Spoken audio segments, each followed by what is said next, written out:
Might be intentional.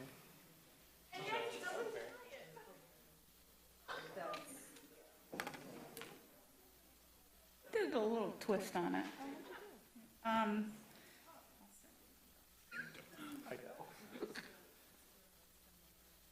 I got a suffer up here. You got a suffer there.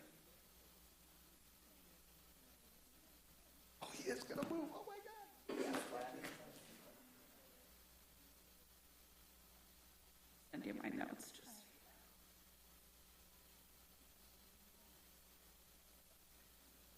All set? Real good. Good evening, everybody. It is Monday, July 11th. Welcome to our city council meeting. I'm glad to see you and thank you for watching at home. I start with a brief mindfulness moment to welcome us into our meeting. So please lower your eyes or close your eyes. Bring attention to how you're sitting. Find a way to be relaxed and alert. Bring attention to your breath. Take some deeper, slower breaths.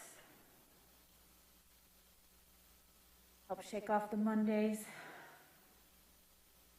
Take some 3 inhales.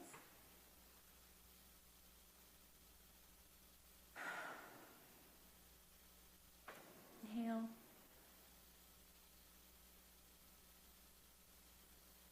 Exhale.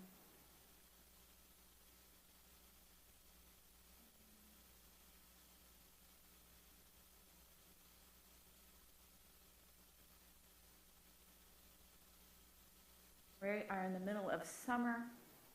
Think about the joyous things in your life, the warm sun on your face. Of Michigan and the city of Ferndale. And think about being curious and thoughtful and compassionate tonight and open as we discuss city business. We are all here to make our community better and stronger, and I appreciate your voices. Thank you for taking this mindfulness break. All right, let's stand for the call or the Pledge of Allegiance.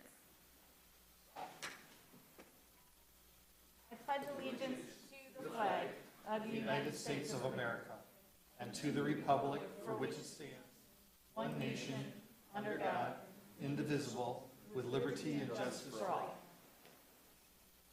All right, Mr. Clerk, can we have roll call, please? Mayor Pro Tem James. Present. Councilmember Leaks May. Here. Councilmember Mikulski. Here. Councilmember Polika. Here. Mayor Piana. Here. Next up is approval of the agenda. I move that we approve the agenda as presented. Second. Moved by Polika and seconded by James. Mr. Clerk? Polika. Yes. James. Yes. Leaks May. Yes. Mikulski. Yes. Piana. Yes. So first up on our agenda tonight is presentations, and we have 4 presentations. And first up is 4A, Proclamation of July 2022 as Disability Pride Month and celebration of the 32nd anniversary of the Americans with Disabilities Act. And we have our chair from the commission to present this and talk about the proclamation. So welcome, Alan and Dave. Hi, and thanks for having us. Can folks hear me? Yes. All right, great. I'm joined by Dave Cottrell as well, a fellow commission member. We're from the Ferndale Accessibility and Inclusion Advisory Commission. So our goal is to help make Ferndale a better place to live, work, and visit for people with disabilities, spanning everything from mobility disabilities to cognitive disabilities to deaf and hard of hearing community. And we really wanted to take a moment to help Ferndale celebrate Disability Pride Month, which has become an emerging holiday in the disability community to really recognize both intersection with the LGBTQ community and handing off from June to July, but also the amount of progress made from the disability community and the strengths and resilience from the disability community in navigating a world full of barriers that maybe weren't made with them in mind. And I think stepping foot today to council, we're reminded of this with the lift just outside is down today. So a stark reminder that while we're celebrating Disability Pride Month, it's an acknowledgement that everyone can help identify the barriers and work together to remove them for everyone who comes after. Disability Pride Month is also rooted in the U.S. History of the ADA. So 32 years ago, on July 26th, will be in 1990, the ADA was signed into law that ensured the Americans with Disabilities Act gave a place in society for people with disabilities. So that's the heart of why we've come today to ask council to help us recognize Disability Pride Month for the city of Ferndale. And I'd also like to personally donate. We haven't covered all the details yet on the flag, but there is a Disability Pride Month flag, so I'd like to personally donate this to the city of Ferndale and give the option for us to become the first municipality, I think in Michigan, to fly this flag. So this is a gift to the city.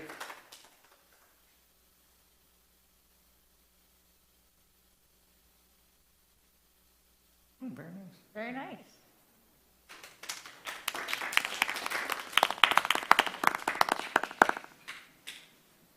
Thanks. Thank you. Thank you. Thank you for always elevating our conversation and policies on this commission and bringing awareness. You're making our city stronger, so thank you. Thank you for having us today. Thank you. Mayor, Yeah? did you want them to give it to, Oh, city clerk? we have it with our communications staff. So thank you for the flag, too. All right, next up is 4B, which is the presentation of the June 22nd Ferndale Beautification Awards. So, welcome Beautification Commission members. Hi. Thanks for being here, and I always look forward, do we have a presentation tonight? Yes, I believe so. I always look forward to the winter photos. We're all working together. Hi, my name's Ann Galligan. I'm on the Ferndale Beautification. Ed Minus is the chair, and Kimberly Kraft. So we'd like to go ahead, and we'd like to welcome up Donald Bishop. Okay. Hi, Donald. This is a 1940 single-family home which incorporates native plants with some sunflowers and some flower pots. Donald, would you like to say anything about your house? Well, my partner and I had bought it in 2008 and have, at this point, the whole house has been totally redone, and in fact, the gardens did not exist there beforehand and everything. Unfortunately, my partner passed away at the beginning of 2020, but he would have been so happy to have received this award on that. So I'd like to dedicate that to him, Jeff Ludeman. Thank you. Congratulations. We'd like to get a picture. Would you like to get a picture, Melanie, with? Absolutely. What's that? I don't know if you want to go up in the front or. We'll go in the front.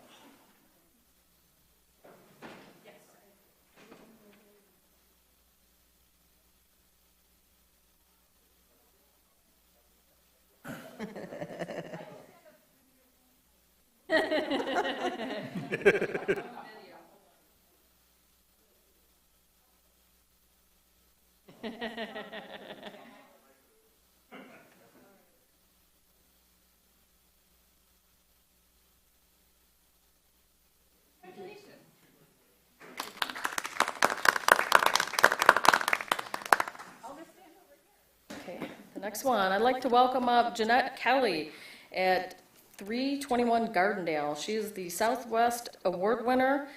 This 1948 brick bungalow is lush with greenery and incorporates a lot of native plants. Would you like to say something about your? We've been at the house for 6 years now. I'm fourth and she's fifth generation Ferndale resident. Wow. There wasn't much in the yard when we moved in, and I was living in New Orleans for like 30 years before coming back home, so I was really used to lush greenery, but I had to relearn everything. So I wouldn't have been able to do this without my daughter because I got hurt and she's been taking taking care of the yard. All right. And also for the Ferndale Pleasant Ridge Gardening Group on Facebook, because they taught me all about the native plants. Awesome. So, thank you so much. Thank you. Let's get a picture.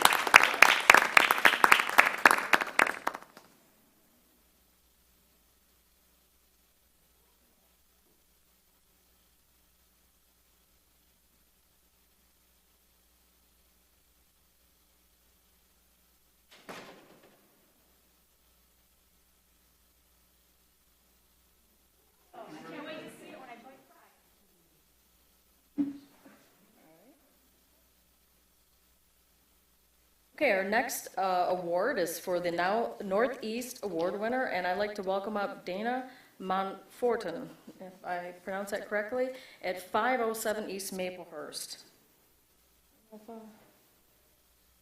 No, she's not here. Okay, this home was built in 1925. The large front porch is lined with flower pots. The flower beds incorporate a lot of native plants, so congratulations to her. We'll try to get that award to her house later. And last but not least, we'd like to award the Northwest Award winner, and it's William and Susan Lucas of 506 West Oak Ridge. Okay, here she comes. This brick colonial was built in 1935. The front is draped with ivy. Approaching the front door, the sidewalk border is full of greenery. Say something. Well, my husband and I, we've been in Ferndale, it'll be 30 years in October, and I actually cried when I got this award because this is my passion. Most people know me from Green Daffodil, my business here in Ferndale, but if like I could spend all my time out in my yard, that's what I'd be doing, so this is real honor. And I know that like kind of ivy can be kind of controversial in the city, and I hate pointing it out, but since it's already in the photos, my husband has spent the past 25 years training this ivy to go where he wants it to go, and his goal is to get it like across to our like attached garage. So it's kind of that's his passion. So we both have put a lot of sweat equity into it. So thank you. Congratulations. Let's get a picture.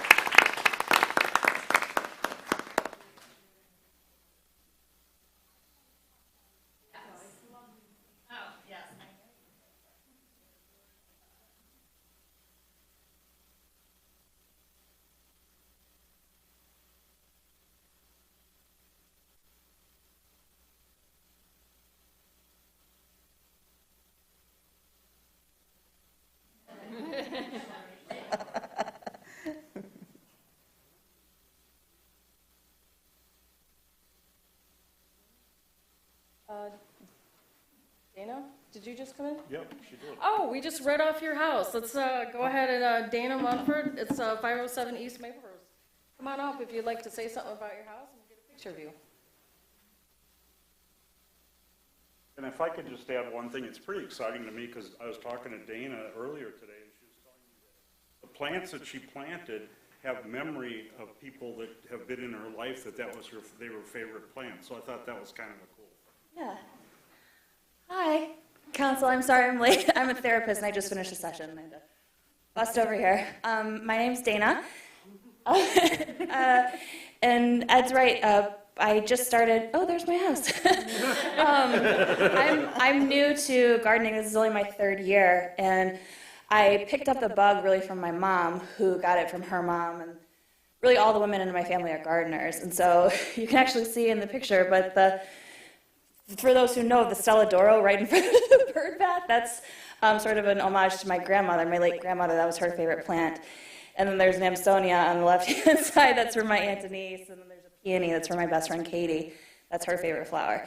And then I just sort of planted things, just kind of go around these plants that meant something to me. And then this year, thanks to our Ferndale community, which has been so fun and responsive and warm, you know, then we learn more about like what supports pollinators around here and what's native to East Michigan, and then trying to fill those in as best I can. So it's been such a joy, and my husband can attest, it's probably been like the greatest thing for like lowering my anxiety. So, you know, shoulders raise up with tension, you go outside, put your hands in the dirt, and all of a sudden they lower. So it's been a real joy. And it makes me feel even more dug into Ferndale, which I didn't think was possible. So it's such a privilege to be here.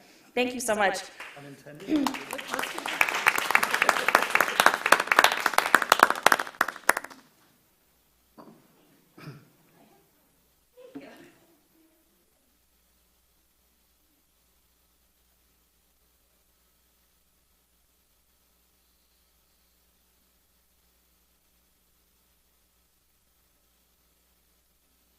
Because you know we're going to be in those photos.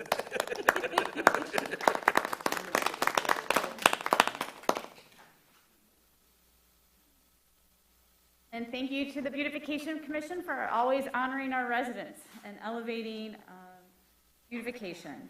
Okay, so now we are on to the third presentation, which is 4C, which is the Ferndale Housing Commission Strategic Goals Update, as presented by the Housing Commission Director, Heather Van Pooker, and I believe the chair of the commission, former Mayor Dan Martin.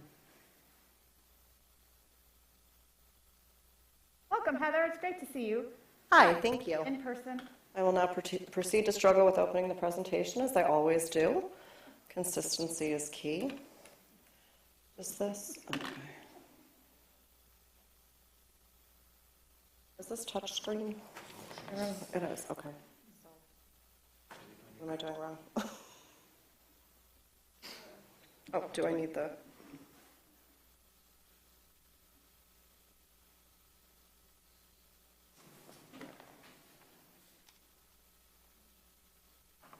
It's on.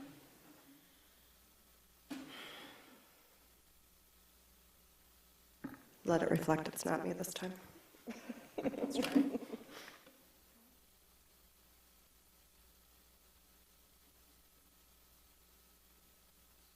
Let's try this. Oh, there you go. Oh. Yeah. I hope. Might kind of be me. Ah, that is me.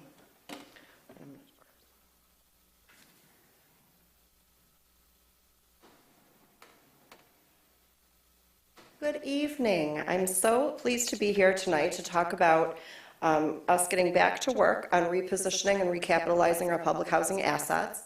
I can't wait for the day that some of our homes perhaps are seen as a real great valued asset and a beautiful addition to the neighborhood, because right now we're struggling to make sure that our properties can be maintained and modernized in the way that our residents deserve and that this community deserves. So we're here today to talk about an update on our plans. We are re-embarking on these efforts, and we're taking our first step on our comprehensive plan to preserve and invest in our low-income affordable housing here in Ferndale. So just to refresh the community's memory of the Ferndale Housing Commission, we run two programs. One is the public housing program, where we own and operate 2 apartment buildings and 43 single scattered site homes here in the city of Ferndale. And we also operate the Housing Choice Voucher Program, where we assist low-income families with rent assistance that they can use anywhere in Wayne, Oakland, or Macomb County. So we have a broader reach beyond the city of Ferndale, but the recapitalization and repositioning planning pertains to the properties that we own here within the city of Ferndale. So the goals, as we start to think about those public housing assets, are really to update, modernize, and improve the stock that we have on hand, and also reposition some of it, because as I mentioned, for example, the 43 scattered site homes may have served us well years ago.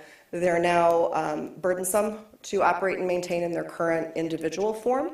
So we're thinking about ways that we could perhaps rethink and still offer neighborhood style in neighborhood options for families where apartment living perhaps isn't a great match, but in a way that is done easier to operate, easier to maintain. Something, for example, small townhouse units is one example of how that could be achieved.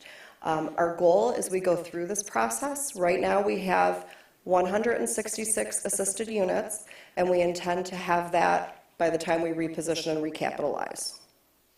Again, I mentioned we want to modernize and improve. One of the other things, all of our properties are quite old, so they're not universally designed, for example, in honor of, Disabilities Pride Month. That would be one example of something we hope to achieve as we move forward with this recapitalization, is really bringing to the community and our residents true universal design and real accessibility. And our goal in going through this process is to do this in a way that minimizes at every step negative impacts on our current residents and honors our commitment to this community and the long-term plans that you have for affordability and inclusiveness.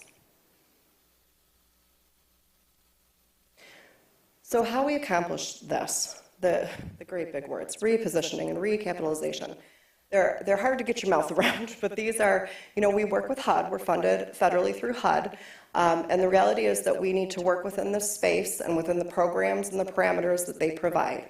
Repositioning references moving those public housing assets onto the Section 8 platform, if you will. It's still assisted housing, it still supports low-income families, it still offers affordable housing. It's just done on a different HUD platform where the funding is more stable and better funded at the federal level. It also offers us the opportunity as we reposition onto that new platform to recapitalize. That's a big word to say we need more money.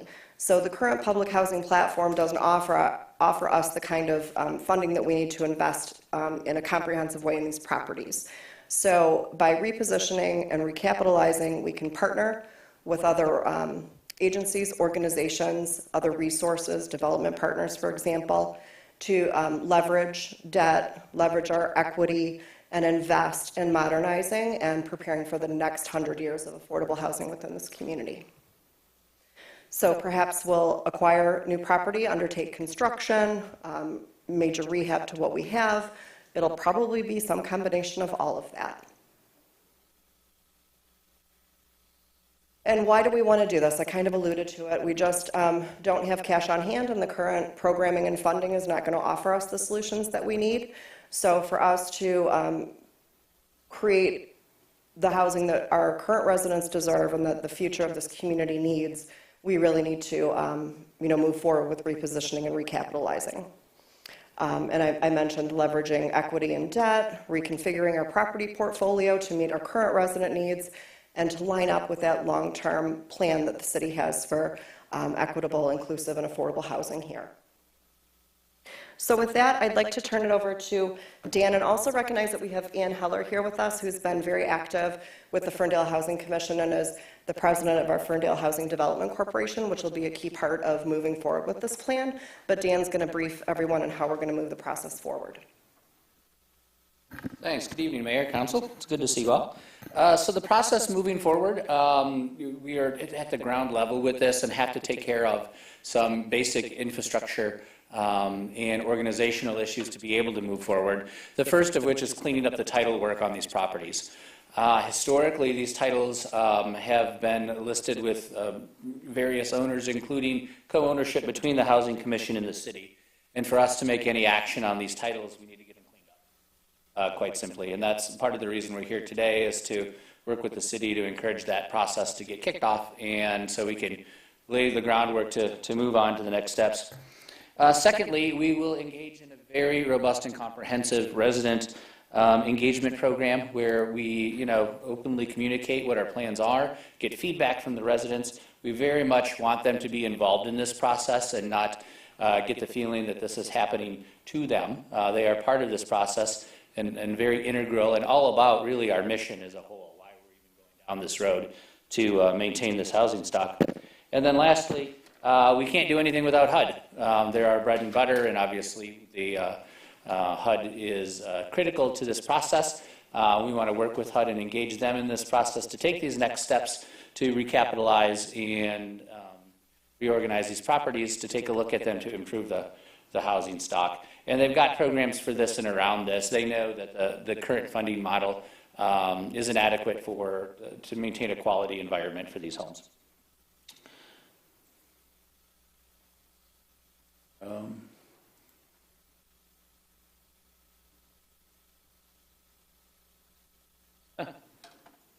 Sorry about that. So this slide, I really want to reiterate because there's a lot of conversation about this, and we're talking about people's homes, and that can be, you know, a scary prospect for folks. I want to reiterate the guiding principles here that the Housing Commission is taking on in this process. We have 166 income affordable units in this city today. When we are done, we will have at least 166 units. We are not looking to reduce the inventory of stock. We are not looking to have an adverse effect on the residents who live there today. We are not moving forward with this with any other motivation than to transparently improve this housing stock and align ourselves even further as partners with the city in creating affordable housing, based on income for residents within this city. This is a very important population to this city. We recognize that, and we very much look at our role as being all about these residents. And so not only does that come with transparency, it comes with promises that we're going to operate in an open and honest way, that we're not reducing the stock. And what we have today, we will at least have in the future, and we're talking about a better quality housing product at the end of the day. The Commission's committed to that. The Commission has oversight over the nonprofit that is functional and that will help us execute these agreements. And the City Council as well has appointing authority over the Housing Commission. We very much value those relationships and acknowledge the accountability in all directions on this, but particularly to the residents. And then lastly, just to talk about next steps. Obviously, the titles are why we're here today, and so we need to take a look at those. We want to consult with residents in the process and plans like I talk about, and prepare applications and paperwork for HUD to be able to move forward.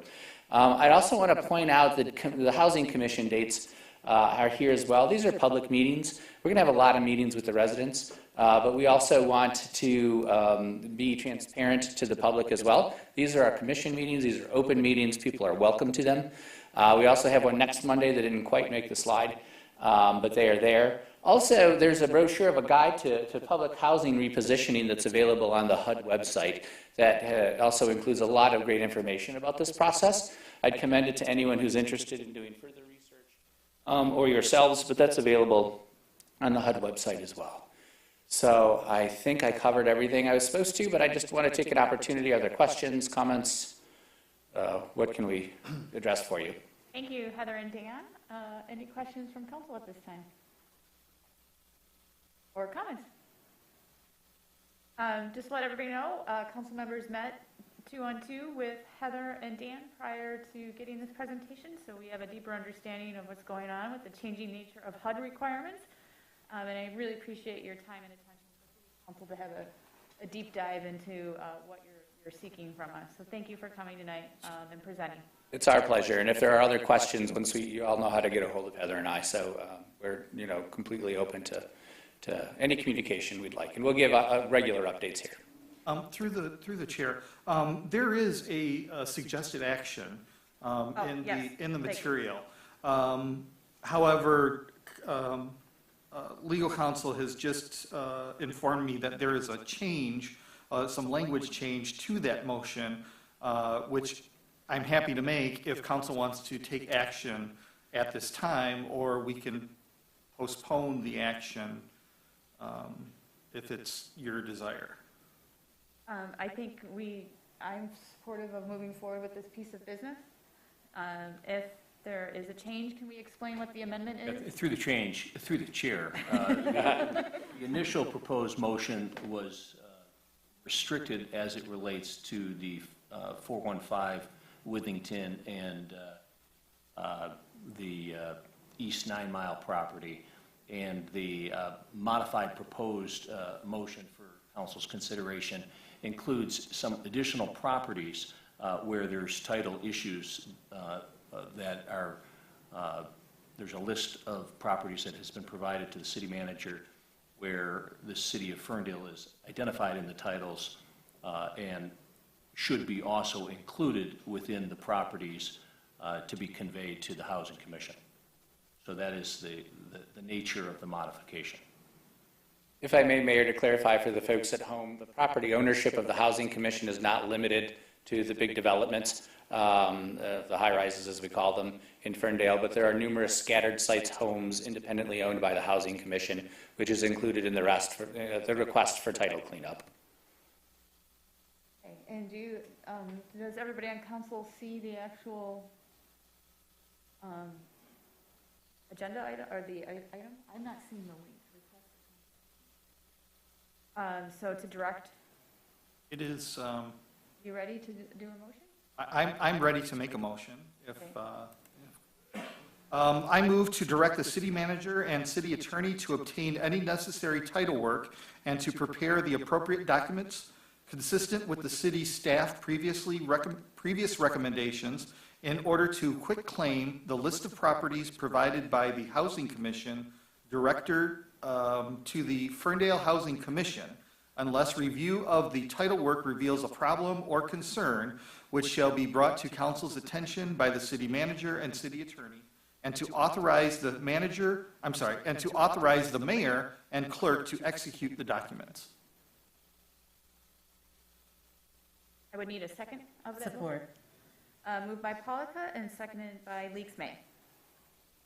Mr. Clerk? Hold on before we vote. I'm sorry, questions or concerns? I'm just curious whether before the execution of the quitclaim deeds, will there be any kind of memorandum of understanding of sort of the purpose of the transfer of title and the understanding of the use and following actions, or is it just strictly a quitclaim? No, through the chair, that goes to an issue with respect to the utilization of the properties and the restricted purpose to be achieved by the Housing Commission, and the unlikely scenario that might arise should the Housing Commission seek to dispose of those properties. The city would have a reversionary interest. That is communication that's already been provided to the city manager as it relates to those specific provisions that will be incorporated into the transfer documents. And city staff are certainly happy to prepare and provide copy of those codicils to council prior to the actual transaction occurring. Mayor, if I may, I'm sorry to interrupt, I know, but I just want to clarify the point too, and I think this is what the city attorney meant as well, but I want to be very transparent here. There are properties we intend to dispose of. They will be vacant and they are not worth the effort to restore them. We will replace them with units that are of a much better quality and available for folks. But yeah, there are some of those properties we intend to dispose of. And to clarify, that was sort of what I was following up on. I know that in our individual meeting where we talked, that was one of the things I would like to have in place upon transfer, is that upon sale of the property, that the funds will go to improve or build new like properties. There's very strong restrictive language from HUD through the disposition process. We are not permitted to use that money for other purposes. So we are pleased to add that as an additional assurance, but I can promise you we are heavily, heavily regulated on if we were to sell a property, what we could use those proceeds for. Very strictly regulated.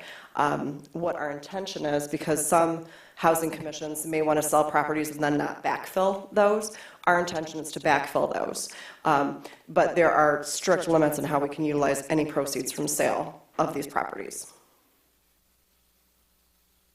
Through the chair. So for further clarification, you mentioned,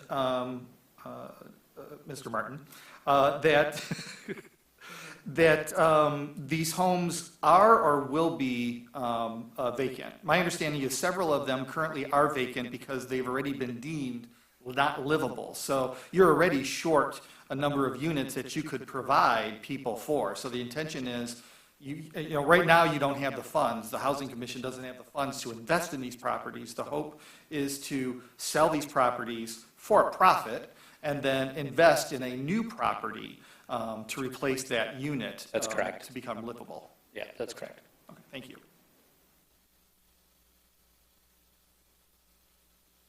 All right, there's a motion on the floor. Mr. Clerk, I still say madam, I'm so sorry. Polika. Yes. Leaks May. Yes. James. Yes. Mikulski. Yes. Piana. Yes, and that passes unanimously. And Thank you Ben, very Thank much. you for being here. Yep. I look forward to hearing about your progress. Thanks. All right, we're on to our last presentation, 4D, approval to accept grant funds from Eagle via the non-point source implementation grant to receive $40,000 to pilot a city residential rain barrel program. And welcome back, Claire, with another exciting new program. Well, good evening, Mayor and Council. I'm excited to be here tonight, speaking on something other than recycling and composting, which is usually my main topic, but tonight is a little bit different. So let's get this pulled up.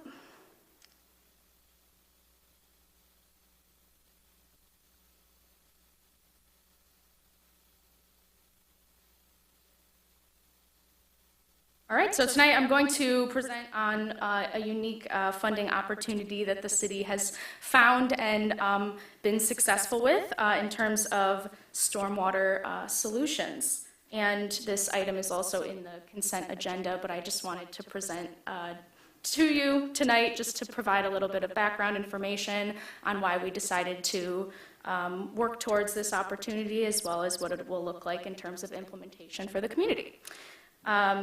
And like I said before, you might ask why I'm up here speaking on water instead of recycling tonight as the Zero Waste Program Coordinator. But, when we find an opportunity like this, we can't help but chase the funding. And one of those main reasons just being community need. I'll start off by saying that during the planned Ferndale Climate Resiliency Summit, one of the top feedback items from our participants, residents in our community, was that they were interested in more stormwater solutions for their properties. So we did some thinking on that, just based on the amount of comments that we received, and we were able to find this specific program, and it's showcasing today as a rain barrel program, bringing it to the residents of Ferndale. So let's begin. So a little bit of an overview on the grant funding details. This amount of funding comes from the Eagle Watershed Council. It's the non-point source pollution grant. So this program directly goes to support local watershed and trying to keep watersheds clean and reduce the amount of pollution. So there are many different ways to do that, one of them being stormwater solutions and stormwater capturing, and that's exactly what we'll use it for. The grant will support residential rain barrels to help support this rainwater collection that will be able to help with flooding and different water issues at the home. The goal for the grant is to distribute 500 rain barrels, so hopefully we get there, and that will be over the course of 1 year, using our $40,000 grant funding, which is no match required. Super excited to announce that. And $35,000 of this funding will go directly towards rain barrel distribution, and the other $5,000 being for educational materials, just to help support the efforts in the community. And this program will really support climate resiliency and equity, as well as flood prevention, and a whole long list of environmental benefits. So while it seems like a simple solution, it can really tackle a lot of issues at one time, and it's pretty exciting that Eagle was willing to support this program, because it's a little bit unique and different, but that's what makes it fun. So for the implementation of the grant, we'll be working with a few different partners, the first being the Ferndale Environmental Sustainability Commission, which is super exciting. We've developed a rain barrel subcommittee as a part of the commission, and they've been working really hard to develop educational content and different solutions in terms of implementing this funding for the grant. Of course, Eagle being our funding partner, as well as the Clinton River Watershed Council. They're leaders for the watershed in which Ferndale is a part of, and they will support event organization as well as educational resources, and really just be that supporting group to help us as we embark on this new adventure of rain barrels. So just a little bit about what rain barrels are and what they can bring to the community. They are water collection devices that connect directly to your downspout, and they're able to collect and store rainwater from your roof, and it can then be dispensed after the rain is over via a hose or a tap, and it can be used to, you know, water your garden or wash your car, all these different specific, you know, ways that you're using water, except one thing I will mention is that it's not drinking water safe. So that will be really important in terms of implementing the grant and getting rain barrels out to residents, is making sure all of our rain barrels are labeled so that everyone knows it's non-potable water.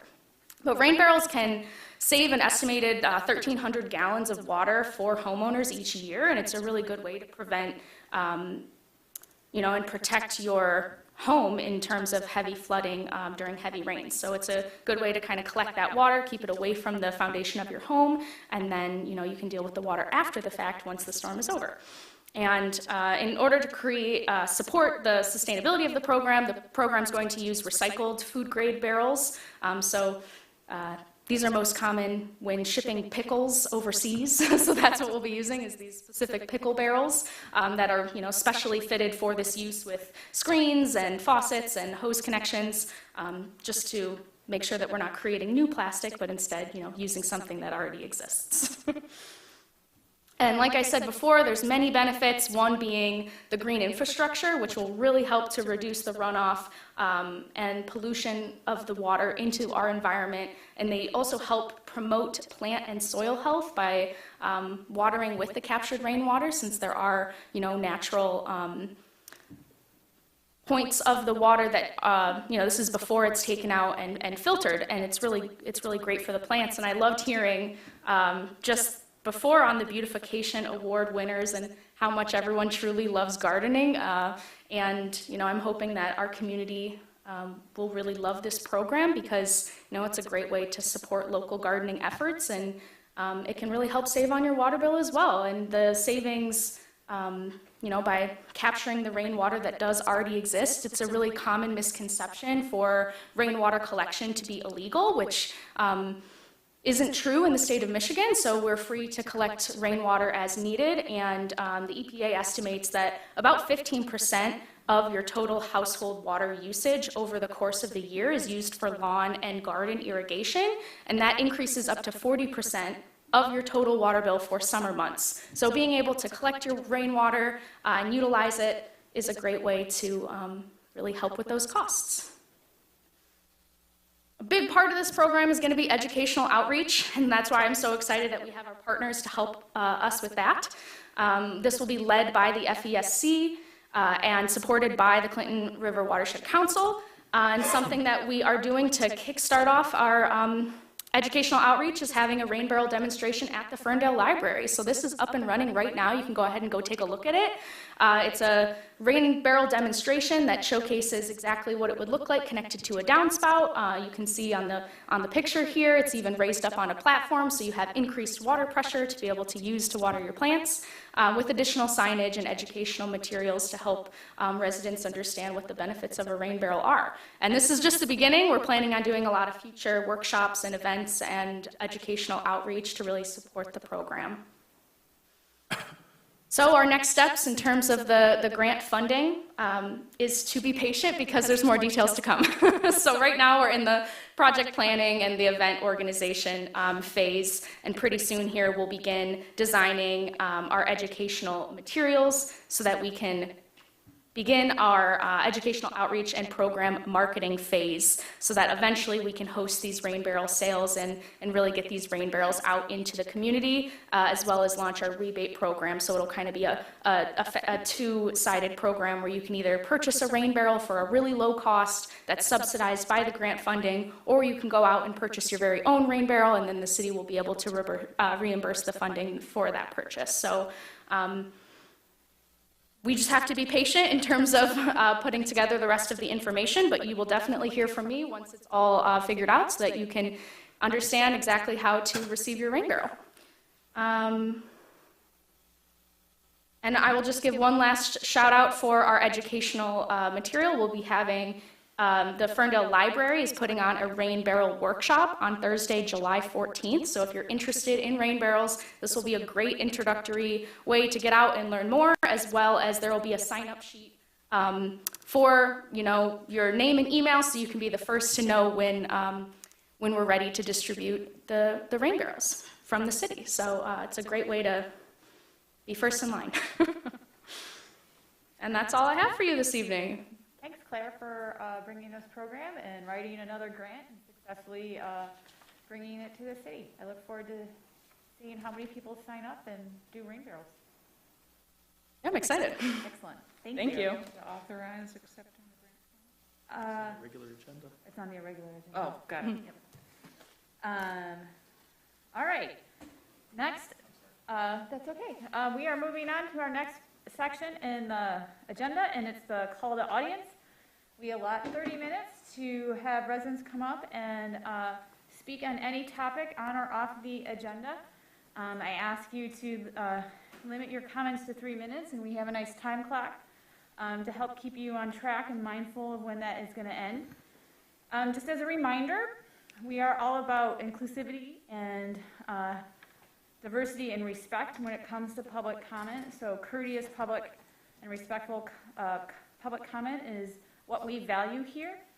And sometimes this is the first time for people coming to their first council meeting and they want to speak, and it can feel uncomfortable and a little nervous. And while we are not judgmental here, we want to create a safe space for people who feel they have something to say. And we are here to listen.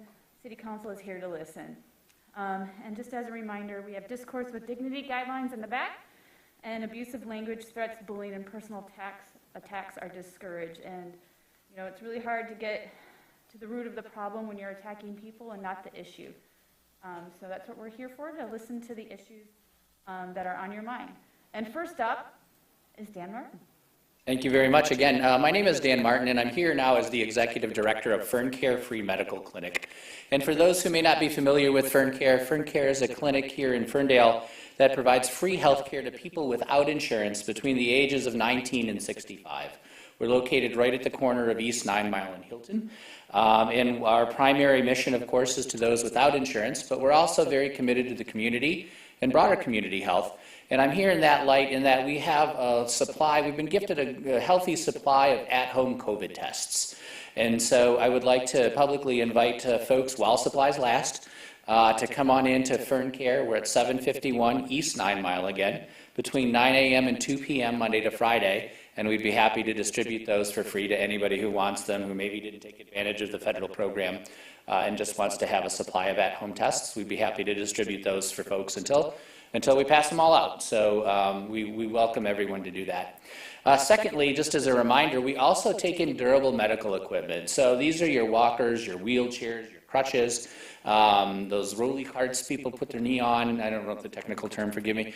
But honestly, if you've got some of that stuff at home, maybe from a relative or from your own recovery, we would gladly take those at the clinic. And what we do is we will repurpose them for our patients, or what we don't, we share with World Medical Relief.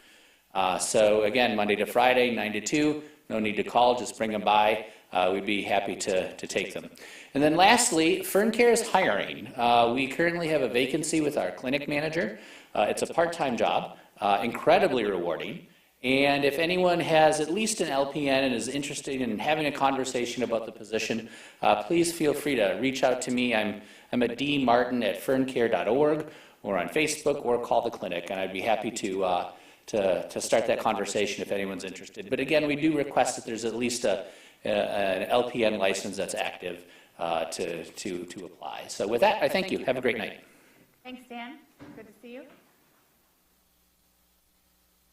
Yeah. Hi there. How are you? Welcome. Other than almost getting hit by a car because the sidewalk was destroyed, I'm doing all right. Yeah, on my way home, the sidewalk in front of the bar next to Embrew was destroyed for like 3 to 4 weeks, and one day I had to go streetwise as I was hitting the curve to make a round. a car's coming this way and almost got me this close. Once again, this isn't the first time I almost got hit. The other time, and I've brought this up to you many a times, and you guys ain't done nothing, the corner where the glasses place is, even when we have the right of way, cars will still be flying around that corner and almost hitting people. And I've brought this up to you guys many a times, and you guys aren't doing anything, so I don't know. Also, you guys talk, man, in this weather, you talk about water barrels, forget that. The city just okayed Hi, can you water read direct bills. to us, please? The city just put an okay and put into law for $18 a month water bills. The DWSD Lifeline Plan was approved Tuesday for $18 a month water bills. Now, as you guys see in the news, inflation's killing when I say kill, I'm using for a figure of speech, is pretty much doing a lot of damage. You see in the news how a guy said he's running through his savings and doesn't know where he'll be in 5 years. So, you know, you guys talk about new affordable living. Nowadays, nothing less than $100 a month is considered affordable. Not, you know, anything over 100, the way things are going, is gonna be unaffordable. I do have a solution for the vacant lots. You talk about this a Right, bit. can you wrap up your comments? You're at the 3 minutes. Thank you. I'm about done, ma'am. As far as the Disability Act, you got people like myself that are disabled that can't afford a public transportation to get to a job. Why don't you guys, instead of worrying about more apartments and more homes, think about putting jobs in the city? All right, thank you for your comment. Thank you. All right, is there anybody else who'd like to make comment tonight?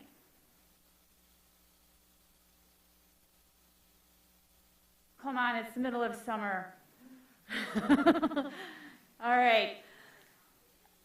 Okay, so that is what's going on. I'm sorry, can you please turn that down? Okay. All right, I'm going to close call to audience, seeing there's no one else, and move on to the public hearing. We have 2 public hearings tonight, and the process, we have a 4-step process for each public hearing. The first step is that city staff will give a presentation. The second step is that we will open it up for public comment for residents to ask questions about what they just heard so that council can hear it prior to going into the third step, which is going into asking questions of fact-finding from council to staff. And then the final step is going to motion and debate and with council. So that this is 6A, which is approval of a special assessment sidewalk district number 2022. And this was on the last council agenda, and council asked for more information from council or from staff to bring it back, and this is the return of that item. Good evening tonight, Mayor and Council. Good to see you, Dan, our DPW director. Thank you for being here.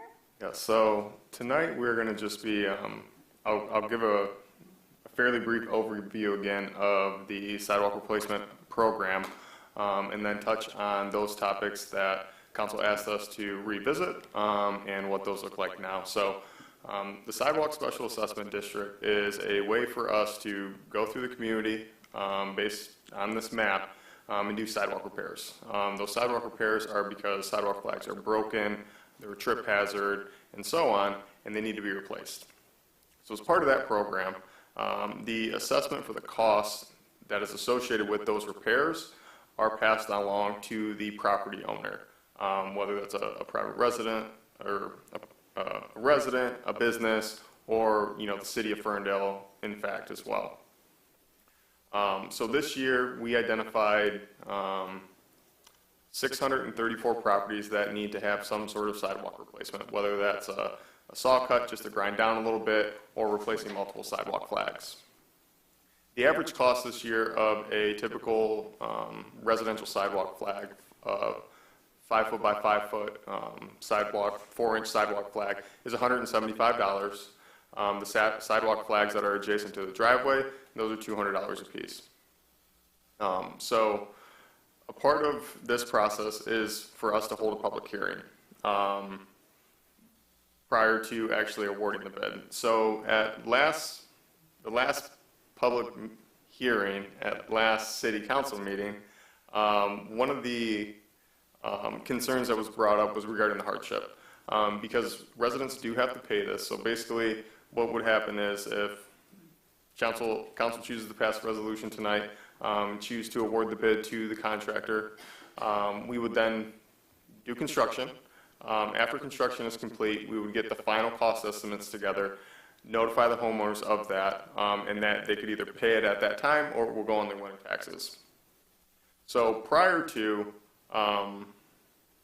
this evening and this resolution before you, property owners that met an income threshold, which I believe was approximately $20,000, and they had a sidewalk assessment of over $500 worth of work, could meet with the hardship committee. And the hardship committee is a committee that meets following the actual, here's the notice of the final cost estimate, typically sometime in the month of October, prior to going on to the winter tax roll.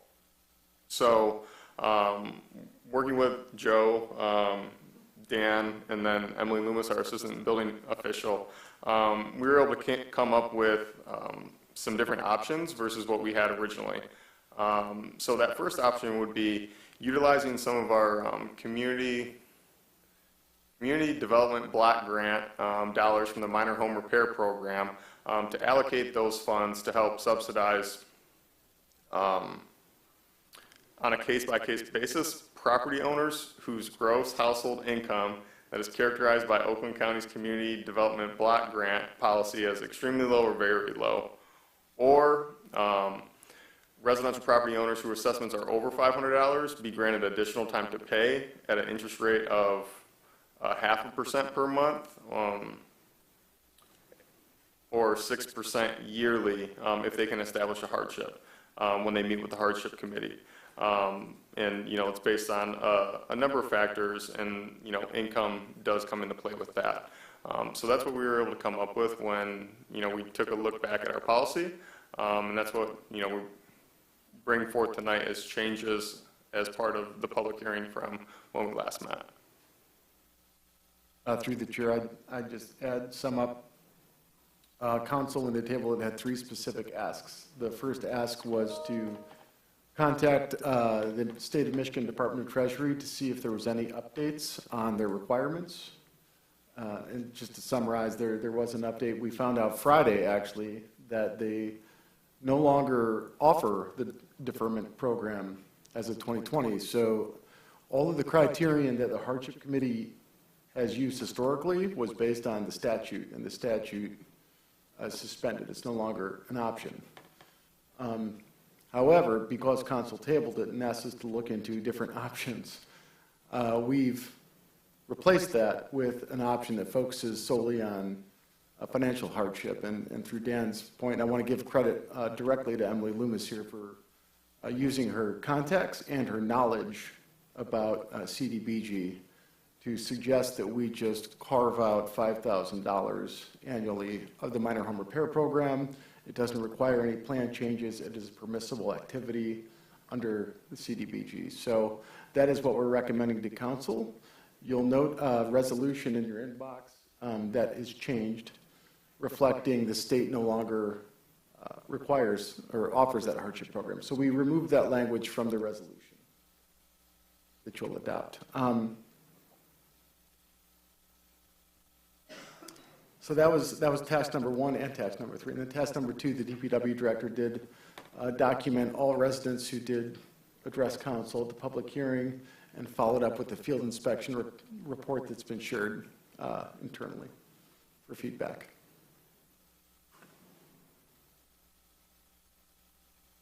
All right. So that is the presentation from staff. So I'm going to open it up for public comment. We are specifically asking for public, sorry, that's the patio zone. I'm thinking ahead. Please limit your comment to 3 minutes and keep your comments specific to this agenda item related to the hardship program. Yeah, I got a question. As I spoke to Alan, being disabled, and as far as hardship, you'll see where this falls in to the same gel. It's very hard for disabled people like me to find jobs in Ferndale. No one will hire us, even if we have the qualifications, i.e. the resumes, the whole 9 yards, and not all of us can afford public transportation or what do you call it? Things like Lyft, just to get from Imperial to my house, Uber $17.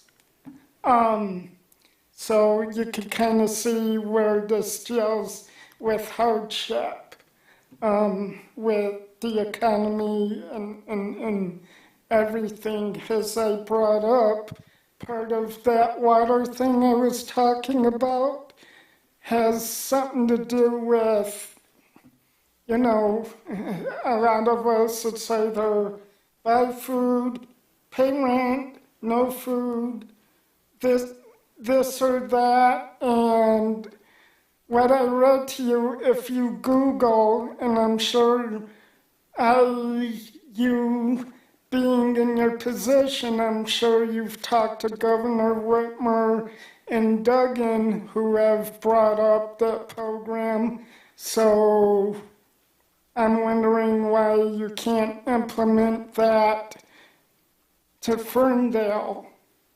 Not everybody.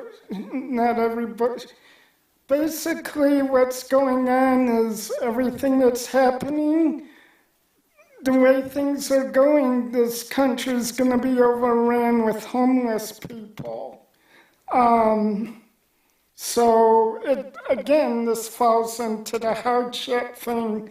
So I wasn't wrong about the suggestion of maybe getting jobs in Ferndale. I know there's restaurants, but they don't hire handicapped people. I know I've been going since 2007 to try to get a job here, and even with qualifications and resumes, no one will hire disabled people in these restaurants here in Ferndale, and that is why I made the comment about, instead of throwing up more houses, why not open up jobs?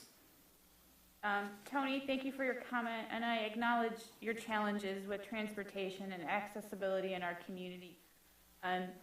Tonight, the public, this agenda item is specific to sidewalk repair in front of residential homes. But I hear you, and thank you for sharing your story. But we're going to move on now, and your public comment period is over. but we will address that later. All right, thank you. All right, is there anybody else who would like to provide public comment tonight on this agenda item related to the sidewalk repair program? All right. Seeing no other public comment at this time, I'm going to move on to step 3, which is City Council asking questions of the City Manager and our DPW Director. And as a reminder, this is the second time it's come back. So if there's any comments at this point from Council on the suggested solution and amended resolution. And we're not doing the amended resolution now, are we? Are we leaving that in the? We're doing We're going to do it now. Okay, thank you. Through the chair. The item on the regular agenda is approval of the contractor. Yep, thank you. If I could, through the chair, I just want to really thank staff for investigating this further and providing us with the information that we need, and to Emily for identifying an alternative solution to the situation for those that are facing hardships.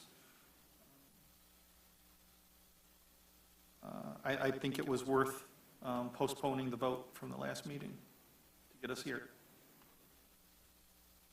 Through the chair, I'll just add to that, that it's also my understanding, Dan, that you responded to some of the residents who appeared at the last meeting, gave them additional information about their particular properties, and I wanted to just acknowledge and thank the work that you did on that as well. Yeah, no, that's what I'm here for. All right, seeing no further comment, we need to move into motion. Have a motion by council member.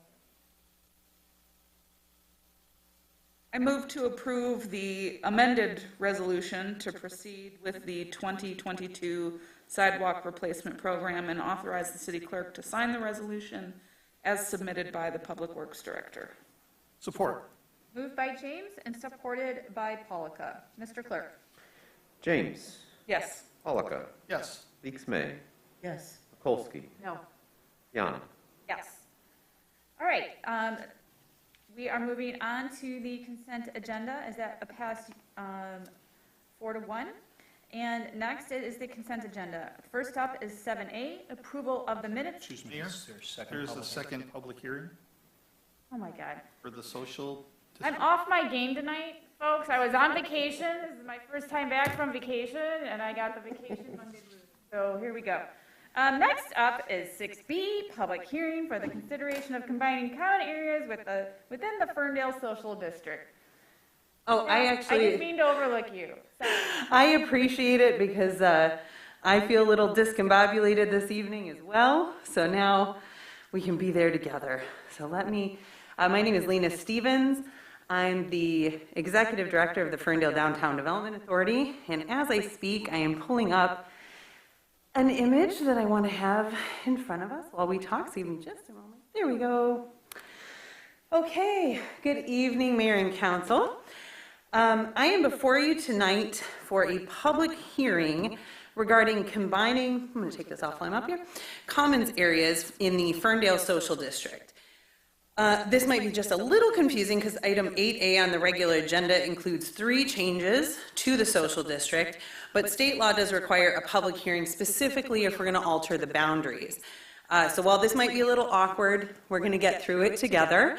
And at the mayor's discretion, we could take comments about all of the changes or anything related to the social district, and I can address them as appropriate, whether it's in this public hearing or in the regular agenda item, excuse me. So, to back up just a little and talk about the establishment of the Ferndale Social District, this started in spring 2021, so we need to think about where we were when we created these boundaries, when we were thinking about these rules and these policies and these practices. This was pre-vaccine. We were cautious. We wanted to provide a lot of, we wanted to exercise caution, essentially. This program has been rolled out and honestly has gone better than I could have anticipated. So we are before you this evening with changes that are based on observation of staff and feedback from our participating businesses. So currently, patrons are able to enjoy an alcoholic beverage from one of our 20, I believe it's 21 now. We just added mezcal, so I've got to get them their cups and stickers so they can start slinging drinks. I'm excited for those margaritas. They can serve them within either the east or west commons areas, known as patio zones, during the designated hours of Thursday through Sunday, 10 a.m. to 10 p.m. The changes that we're discussing today are, one, combining the east and west commons areas, as you can see in this map.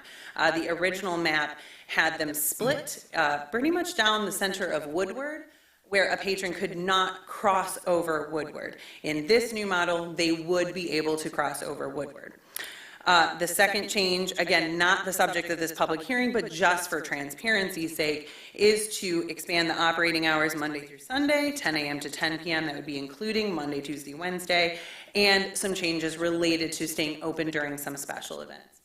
So if we go back to the subject of combining the commons areas, that is a term that's set within the social district legislation that essentially needs to be a contiguous area with more than 2 businesses who hold a social district permit. We have obviously gone well beyond the 2 in each one. We are meeting that criteria in spades. We have not seen the issuance of violations from the police department. We have not seen excess litter that would be, in excess of what we would normally see as we transition from winter to spring to summer. And so overall, the feedback has been amazing. The primary feedback that we've gotten from our business participants has been around these 3 changes. Primarily about combining the zones and special events. Those would be their number one focus.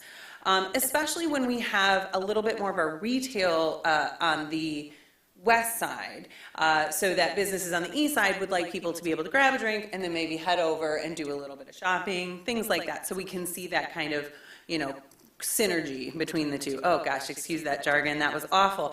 So,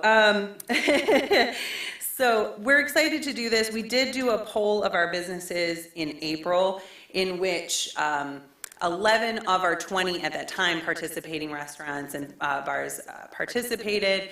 They all indicated that they were either satisfied or very satisfied with the program. It's not been something that I think kept somebody's doors open if they were, a month from closing, but it's been a nice added extra. It's been a nice thing for marketing and promotion that has worked very well. It's worked well on the downtown Ferndale social media channels, and some of the businesses who choose to promote it a little bit more, I think they also see a little traction out of that. So with that, I do not have anything else to add to this, and I will follow your lead for public comment. All right. At this point, I'm going to open it up for public comment. If there's anybody here who'd like to make public comment, thanks, Chris, for stepping up. Come on up, Chris. Hello, good evening. Chris Best, owner, partner at the Rust Belt Market, 9 Woodward, and resident at 906 Emwell. Speaking extemporaneously in front of groups of people is not my strong suit, but here we go. I just want to say thanks to Lena. I know how hard she worked in those crazy days of early in the pandemic. It meant the world to us, and I'm sure other business owners that were eager to participate in this program, this patio zone program, because we were very, very close to declaring bankruptcy at the Rust Belt, more than I care to talk about.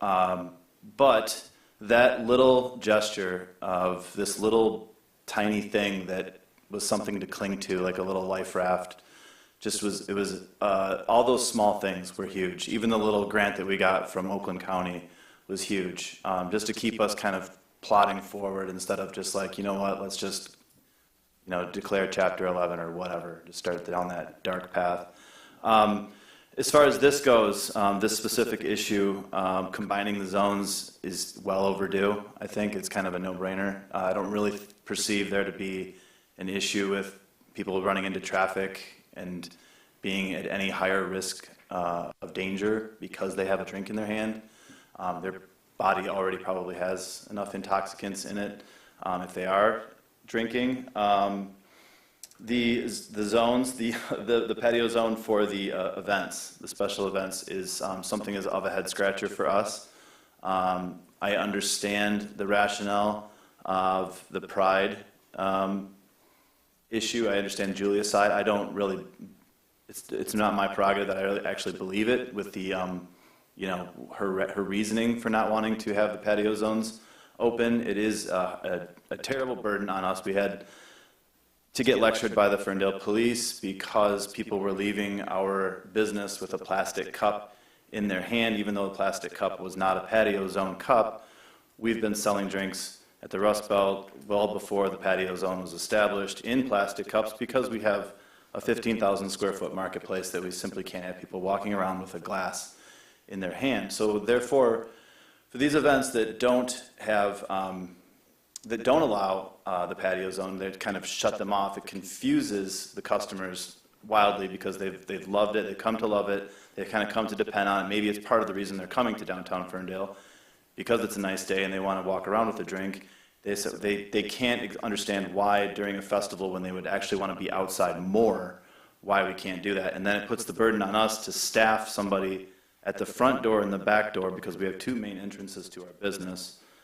And that puts a financial burden on us. We haven't done it yet. We just kind of put signs up to say, please don't exit. It's not so much of a financial burden for us, it's not a financial hardship. It's just, as you know, staffing is an issue, and providing excess staffing for those events.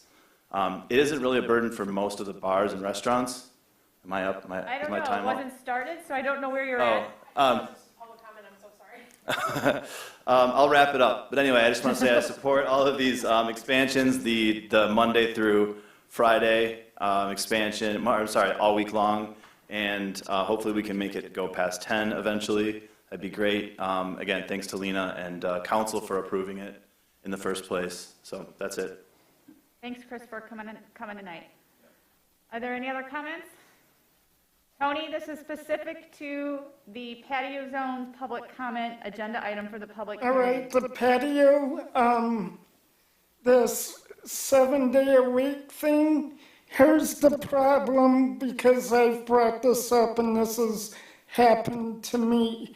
You got your bike riders, your dog walkers, the whole 9 yards. When you got a bunch of people walking the sidewalk and there's very little room because you got the restaurant patio half a mile in the middle of the sidewalk, and then you got the light posts, and you're trying to maneuver, and you can't, and you almost end up meeting the lamp post. I've nearly dislocated my shoulder because I wasn't able to ride Tony, I just straight. want to So, about the policy of so the patio zones. policy needs to be relooked at and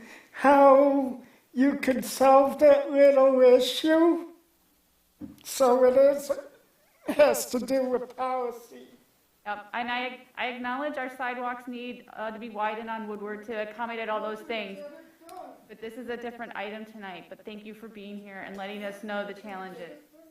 Are there any other public comment tonight on this patio zone public hearing? All right, seeing no other public comment, I'm going to open up the council for further questions from staff at this time in terms of management policy, whatever is on your mind.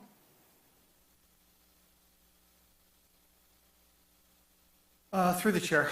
So I just want to say that I really appreciate the inclusion of allowing certain events that fall between the patio zone and outside the patio zone, of allowing them to decide whether or not they want to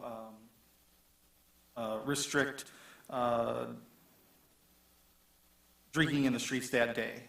As someone who is very involved in Ferndale Pride, I can tell you that it's very difficult to get volunteers to do a lot of the work for those events. So while businesses can pay someone to sit at their door, these nonprofits can't even get volunteers to man the area to restrict people from going outside the patio zone. So, unless businesses want to find people to man those places within the event, you're putting a lot of burden on those events, such as Pride, to manage people from going outside the patio zone with liquor. So I appreciate that inclusion into the policy.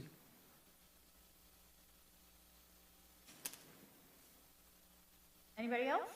So through the chair, if I understand the process correctly, I think what's before us is primarily the combining issue, and then we're coming back on the regular agenda for the other issues that go beyond the combining. Yes, that's correct, because a public hearing was mandated by state law specifically for the combining. So I'll yes. limit my comments to the combining issue, which I agree is a no-brainer. I can kind of understand, why with an abundance of caution as we were going into this, not sure exactly how it was going to play out, not wanting people to necessarily have drinks in their hand as they were crossing Woodward. As it turns out, this has gone phenomenally well. People have acted responsibly, and maybe now they don't have to pound the drink before crossing Woodward. Ideally, yes. Yeah.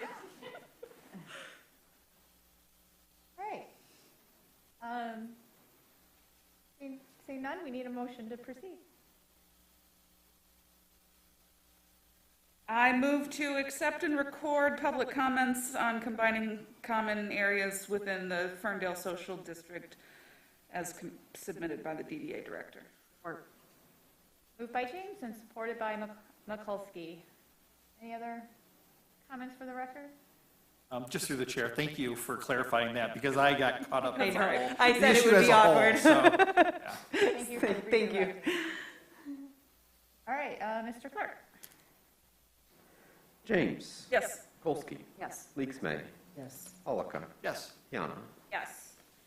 All right, and that concludes our public hearing section. We're moving on to the consent agenda, and I'm going to read all the items in their entirety, and council can determine how they would like to proceed. 7A, approval of the minutes from June 27, 2022 City Council meeting. 7B, approval of the special event permit for 2022 Out of the Darkness Walk to be held on October 8th, 2022.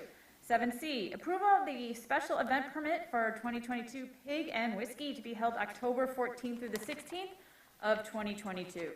7D, approval to accept grant funds from Eagle via the nonprofit Source Implementation Grant to receive $40,000 to pilot a city residential rain barrel program. 7E, approval of water contract amendment number 5 with the Great Lakes Water Authority. 7F, approval of the 2022 Ferndale Dream Cruise street and parking lot closure schedule. 7G, approval of license agreement with the Ferndale Area District Library for parking.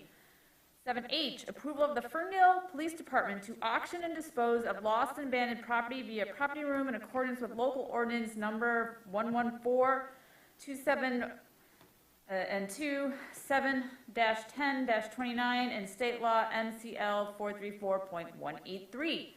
7I, proclamation of July 2022 as Disability Pride Month and a celebration of the 32nd anniversary of Americans with Disabilities Act.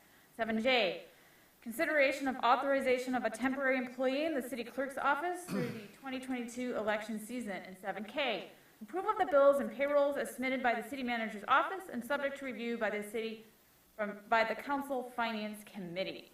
What is the pleasure of council? Mayor, I move that we approve the consent agenda item as presented. Work. Moved by Leaksmay and supported by Mikulski. Mr. Clerk. Leaksmay. Yes. Mikulski. Yes. James. Yes. Polika. Yes. Piana. Yes. All right, and that is the consent agenda item. And If I may. oh, sure. I wanted to read the disabilities proclamation if we could. Please go ahead.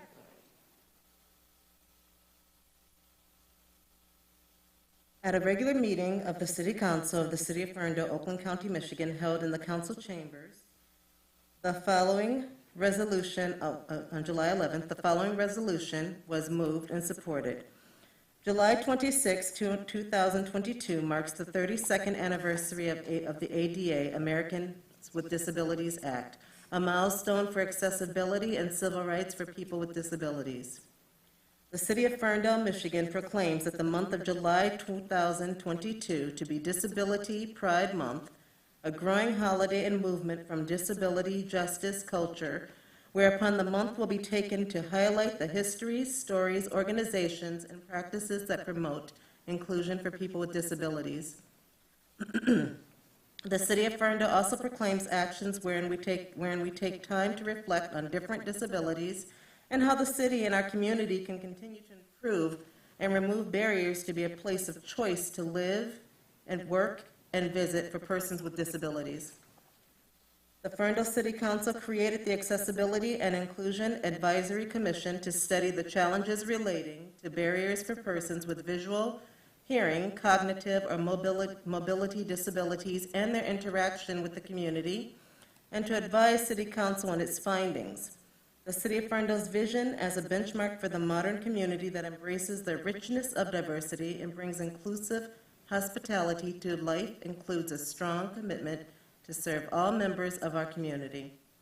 The City of Ferndale, Michigan affirms the principles of equality and inclusion for people with disabilities as set forth for the state of Michigan and as embodied in the ADA, the laws of the state of Michigan, and the ordinances of the City of Ferndale.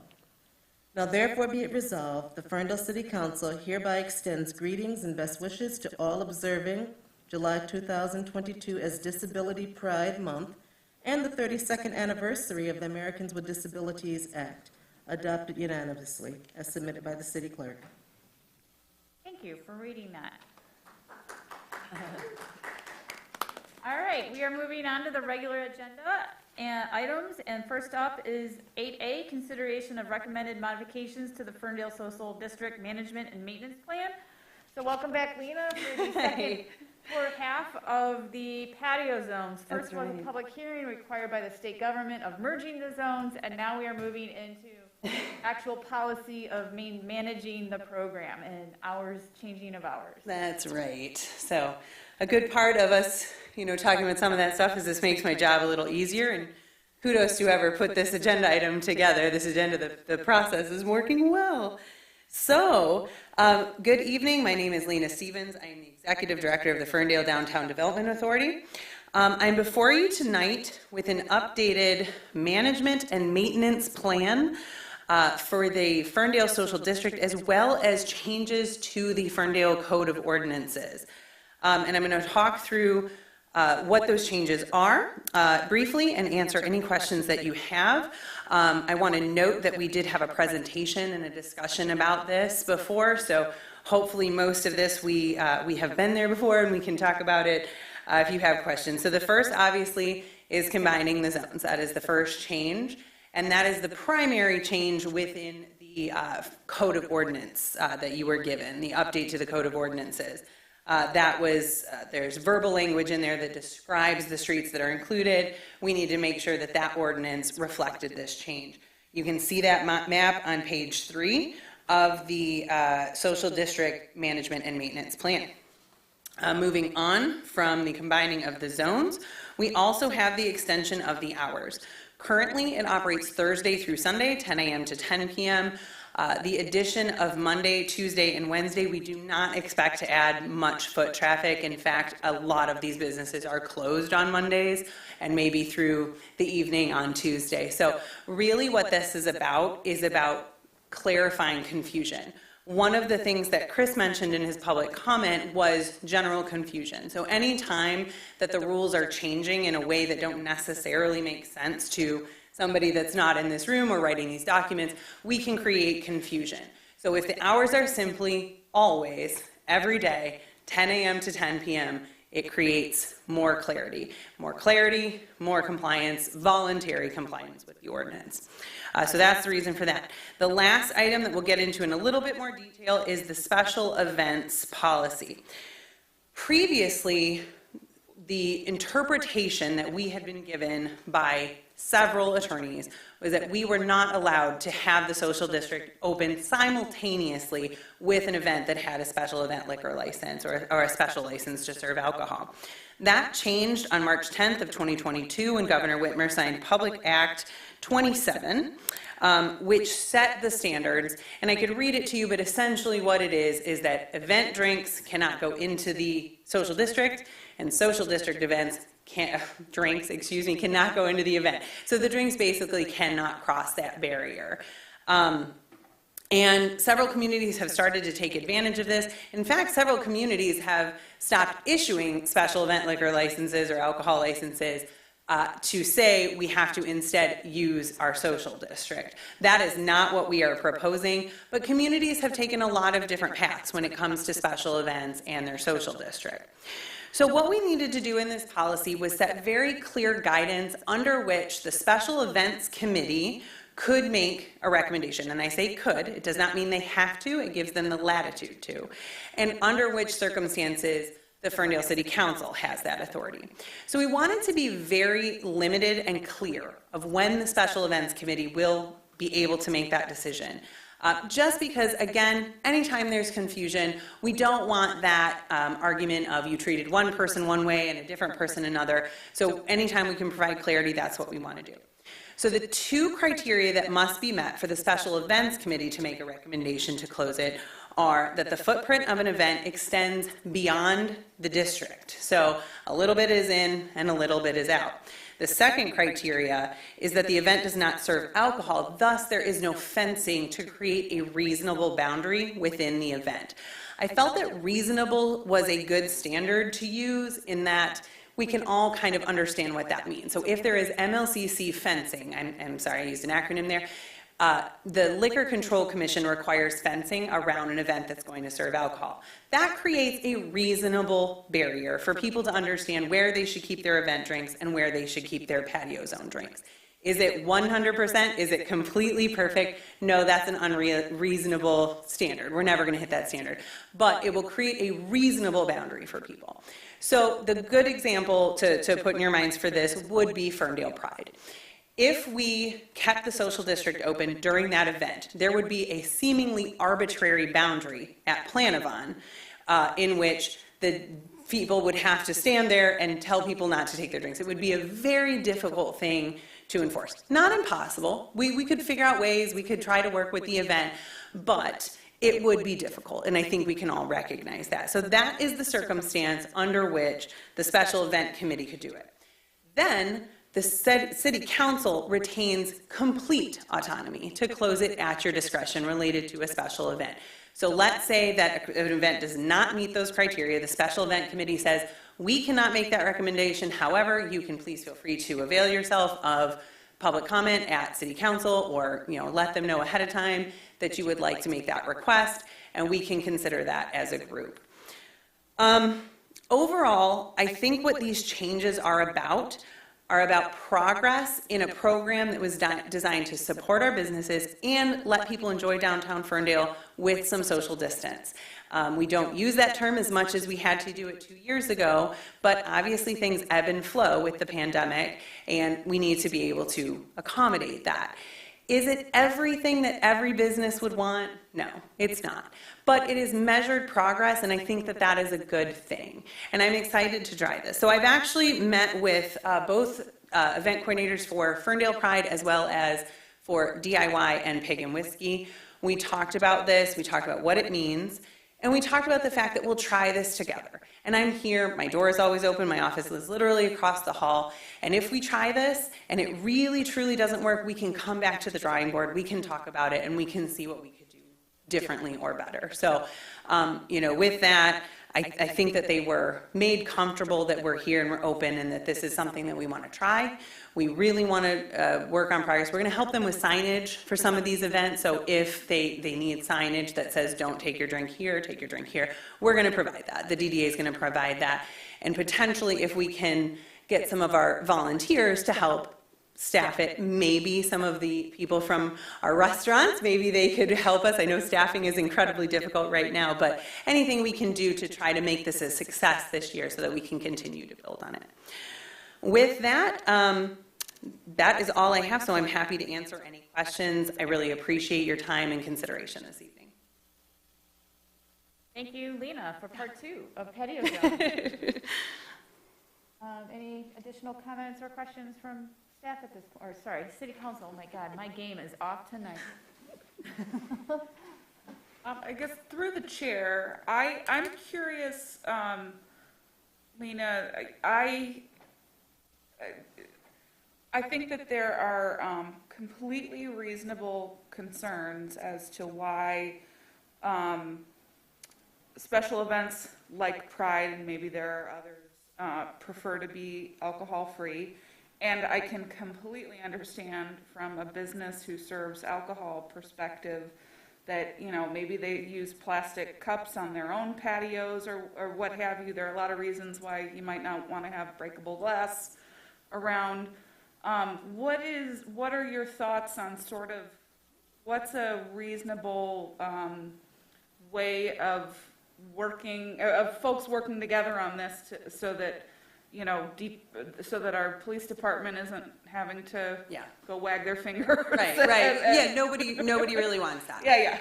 So I think we need to do, so first things first, I do not really want to address the reason or rationale of any particular event to want it open or closed. I can address this is kind of about a balance, and yes, there is confusion when we open and close the district. It would also, we have to balance that with the difficulty of creating a somewhat arbitrary line in the middle of an event. Do I think that we should close the door entirely to that conversation? No, I think we should continue it. Wyandotte, for example, what they've done is all the participating bars and restaurants actually make a contribution to the event in reaction or in response to being able to keep the social district open. So potentially that's something we could consider. Would never want to make an event do something that would be unsafe or things like that. So I think it just has to be an ongoing conversation. When there is a closure, one of the things I know I can do a better job of is signage. We have not done a good job, and part of that is that the signs are heavy, and picking them up and moving them around is not something we can do easily, so we need some kind of better system to maybe bag those signs, but in a professional way that looks decent, that explains the closure. So I definitely know that one of the things we can do better is public signage when there is a temporary closure.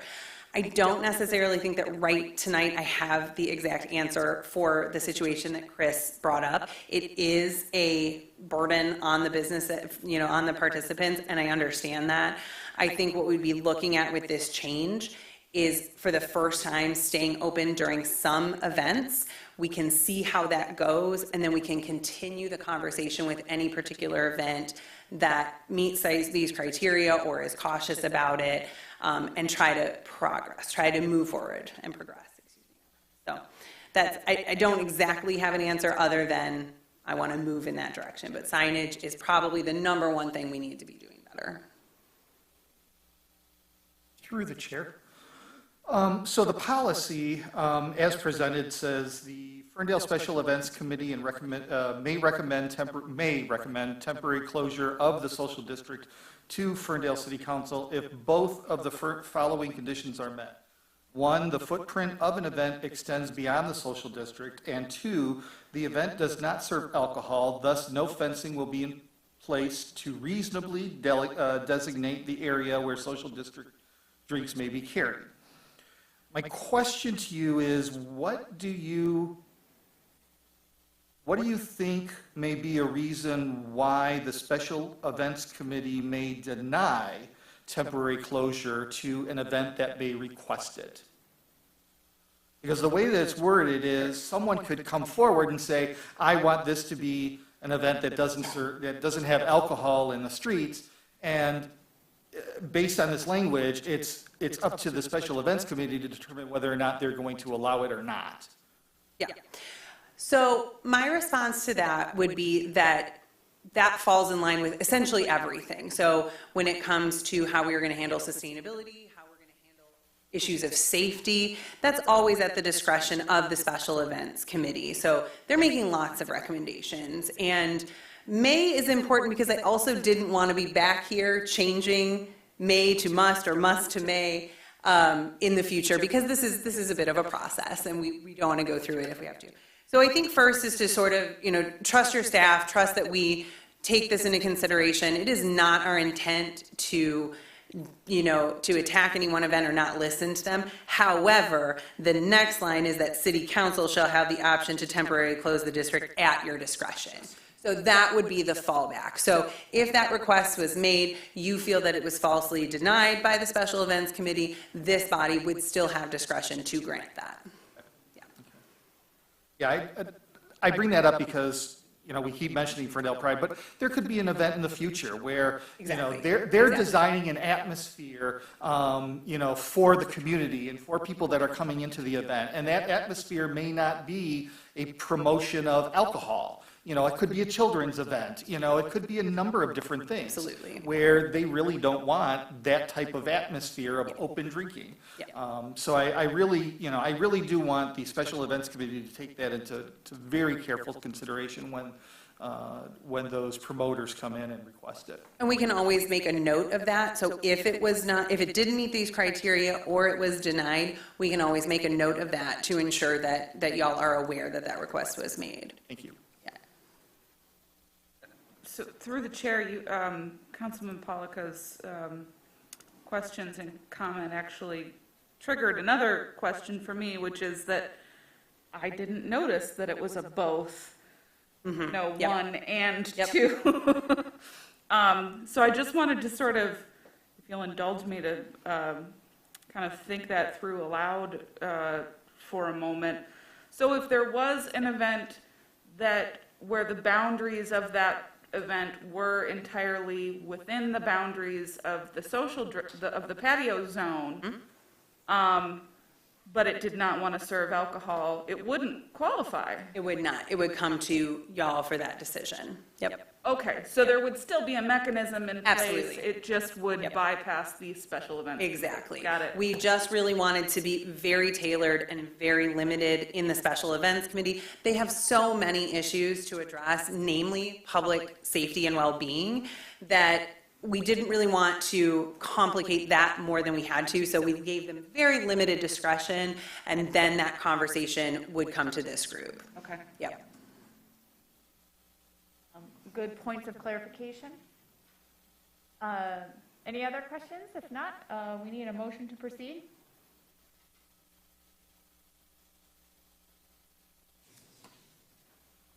A motion to approve the updated Ferndale Social District Management and Maintenance Plan and amendment to the Ferndale Code of Ordinance, Chapter 7, Article 21, Social District and Common Areas as submitted by the DDA Director.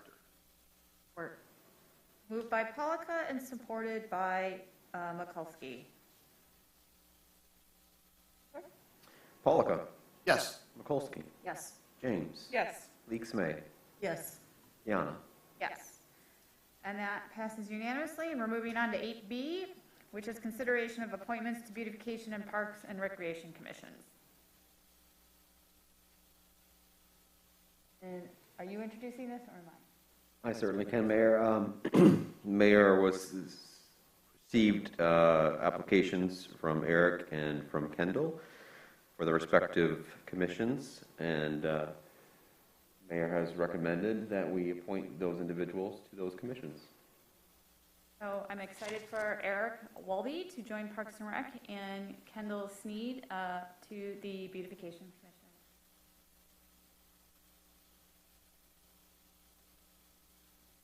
Both eager to participate and lend their talents to the commission. I think in the first time we had more applicants than positions opening for the Beautification Commission, so good job. Ed Minus, the chair, doing recruiting, as well as Laura, Councilwoman McCullough. So thank you. Through the chair, I think we may have one of the beautification. Oh. Would you like to say hello and welcome and say up at the dais? We don't get pictures with the applications, so. I'm Kendall. I live on Horton Street, and I'm thrilled to be part of the Beautification Commission. We had a sect of us back there, but I'm the last holdout. Everyone else had to leave, so thank you. Yeah, I look forward to it.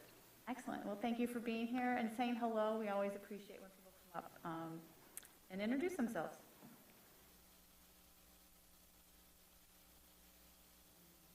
We need a motion, folks. Mayor, I make a motion to approve the mayor's appointments of Eric Welby to the Parks and Recreation Commission and Kendall Sneed to the Beautification Commission as submitted by the city clerk. Moved by Leaks James. Moved by Leaks May. This meeting almost over. No, I'm kidding. Moved by Leaks May and supported by Mikulski. Okay. And Mr. Clerk? Deeks May. Yes. Mikulski. Yes. James. Yes. Polika. Yes. Young. Yes. All right. We're almost done with the regular agenda item. I'm crawling there. 8C, consideration of the 2022 sidewalk repair program bid award to Luigi Fernandandi. Yeah, so good evening again tonight, Mayor and Council. So we went through the public hearing process earlier for the 2022 sidewalk replacement program. So now we are at the point where we are doing the bid award or recommendation for the bid award, which I am doing. So on, I think it was May 24th, we received 2 bids for the sidewalk replacement program this year. Low bid was Luigi Fernandi at $266,000 in order to perform the work. These are the construction costs that are associated with the project. So these are the numbers that the assessments are based off of.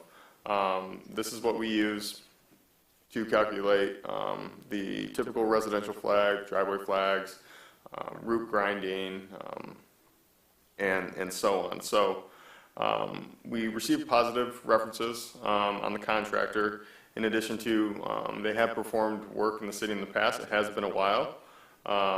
Overall, with this program, the property owners are responsible for $238,000 of the work of the total bid award of that $266,000, and then approximately $23,000 will be work that is done on city sidewalks, along Fair Park, Oppenheim, and Garber Park is the main areas that we'll be doing sidewalk replacements along as part of this program. So tonight is the bid award to Luigi Fernandi in order to do the next step in the process. We would be looking to do the vast majority of the work between August and early September. That's all I have. I just have one question. It says we've used the company before, and I was curious how many times, and I don't remember if we used them last year. Not during my time. So I haven't experienced them. It's probably been 7 to 10 years since they've actually been in town, but we did follow up with the current references that were provided. Through the chair. We don't have anything on record about their performance from that time. In my conversations with Gibbles and our engineer, Scott Ringler, he said that we really didn't have any issues. They did good work. I've noticed they're doing some sidewalk work over in Warren right now, and it looks like they're doing a pretty solid job. It's not staying up for a very long time with open holes, and they're not making a mess of the right-of-way or the front yards or anything like that either.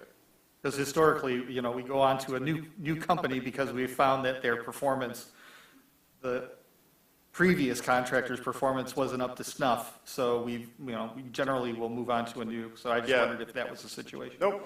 Do we keep records today about the performance so that in 15 years when a contract company comes back to us that we can reference, do we keep that detail of information?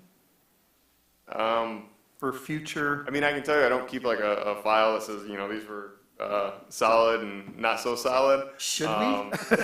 It's probably not a terrible idea to do.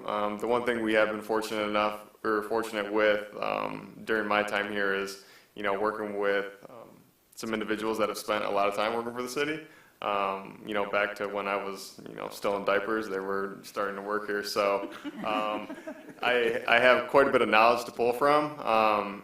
So, you know, usually those are the folks who are like, you know what, we worked with them in, you know, 2004 and they did a really good job, or, you know, I hope we don't have to work with them again. So, you know, it's definitely something we can do. Through the chair, that's a good recommendation, and I'll actually be working with Dan and Giffords to develop essentially an after-action review for our major contractors that do infrastructure work. I think it would be really smart for anywhere in the city that we keep those type of records. Parks and Rec, you know, City Hall, you know, maintenance work that we have done, so. And particularly residential cleanup, household cleanup is a big concern. So, all right. Anybody else have any questions? About Luigi Fernandini. Nadi. All right. I motion to approve the 2022 Sidewalk Repair Program SAD bid award to Luigi Fernandi in the estimated amount of $266,700. $266,700, and authorize the DPW director to sign contract documents following contract approval from city attorney and submitted by Public Works Director. Support. Moved by Polika and supported by Leaks May. Clerk? Polika. Yes. Leaks May. Yes. James. Yes. Mikulski. No. Piana. Yes. And that concludes 8C, a 4-1 vote. All right, 8D. Though I am curious about your no vote, Laura, and would love to have a discussion afterwards what your resolutions and suggestions might be. All right, 8D, resolution of unanimous opposition to the overturning of Roe v. Wade and a declaration of fundamental reproductive freedoms. Through the chair, I'll allow Mayor Pro Tem to introduce this. Oh, wonderful.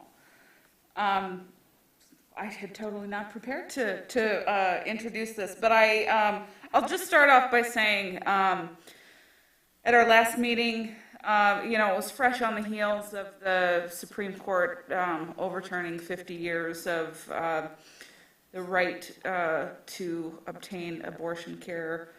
You know, even despite severe limitations in various states, the right still theoretically existed. And I know that at our last meeting, I was sort of fresh off of 3 days of sort of rage crying over the situation of now not having that right, and my daughter not having that right, and you know, millions of people who are impacted in one way or another no longer having that right. So at the end of the meeting, I called for a resolution to be presented at council in the future to send a message to our community as well as our elected officials at other levels of government in support of the right to reproductive freedom and opposing the loss of that right. Thus, we have this resolution before us today, and I want to thank city staff for pulling this together so quickly. I did do some research on other communities who were doing something similar, so we didn't have to pluck it out of the clear blue sky. But I think what we ended up with is a resolution that certainly represents what I was looking for, and I hope that my colleagues will support and vote in favor. Thank you for leading this effort. And I know that you've had conversations with everybody on council. I was not here for that last meeting, nor was I in country for the momentous decision made by our Supreme Court overturning Roe v. Wade. And I am as just as distraught, and will fight for change to codify this into the law in some manner, not only in the state of Michigan, but nationally. And what we do here matters. Even though we can't change the law personally ourselves in our role as city council, we can definitely send a signal for women to be recognized and have full equality as men in our country and have body autonomy over the decisions of our health. So,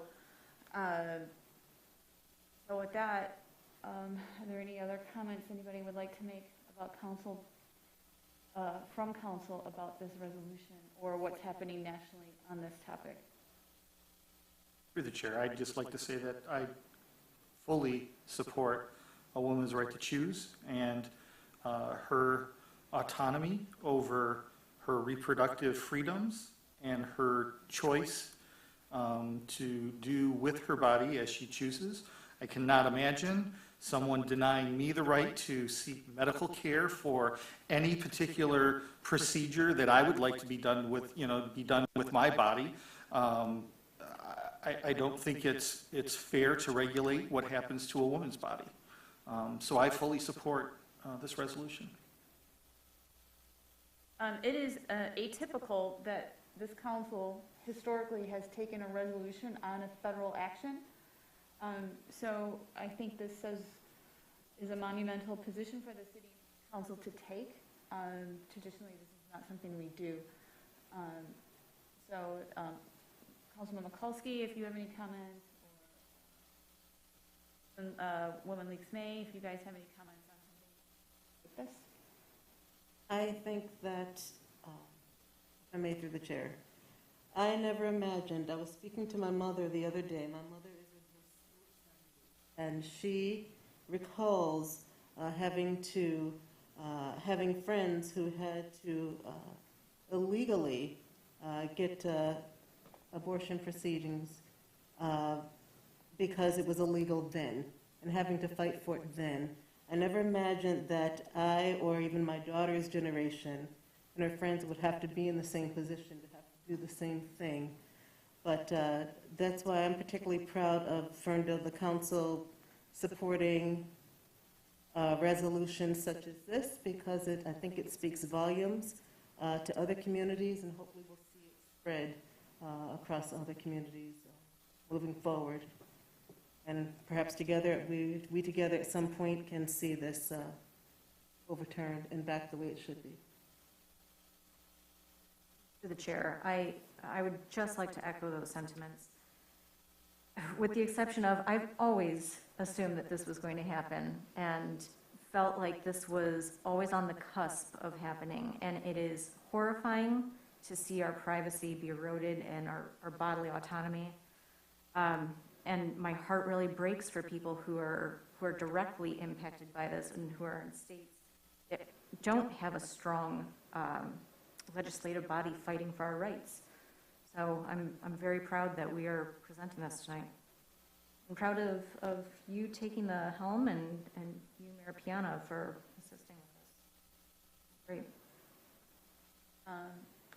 Yes, thank you so much for really leading on this effort. All right, we need a motion to pass this.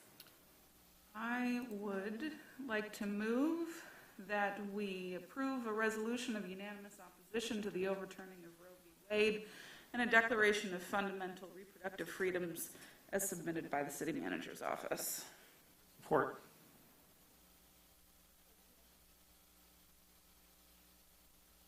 Moved by James and supported by Polika.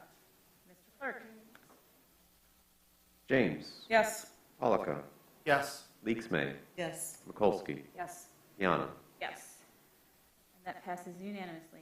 Thank you for elevating our voice collectively as a council. All right, we're moving on to call to council, and this is in two parts. The first part is updates from directors of city staff, led by the city manager. Take it away, Joe. Yeah, thank you, Mayor. First, we'll begin with the DPW Director, Dan Antasic.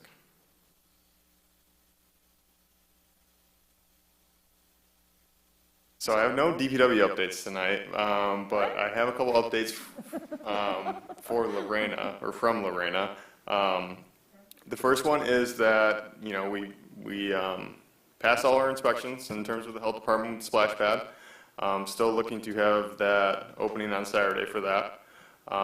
And then if anyone does ask, the restrooms at Gary Park are locked right now because of some vandalism that occurred over the weekend.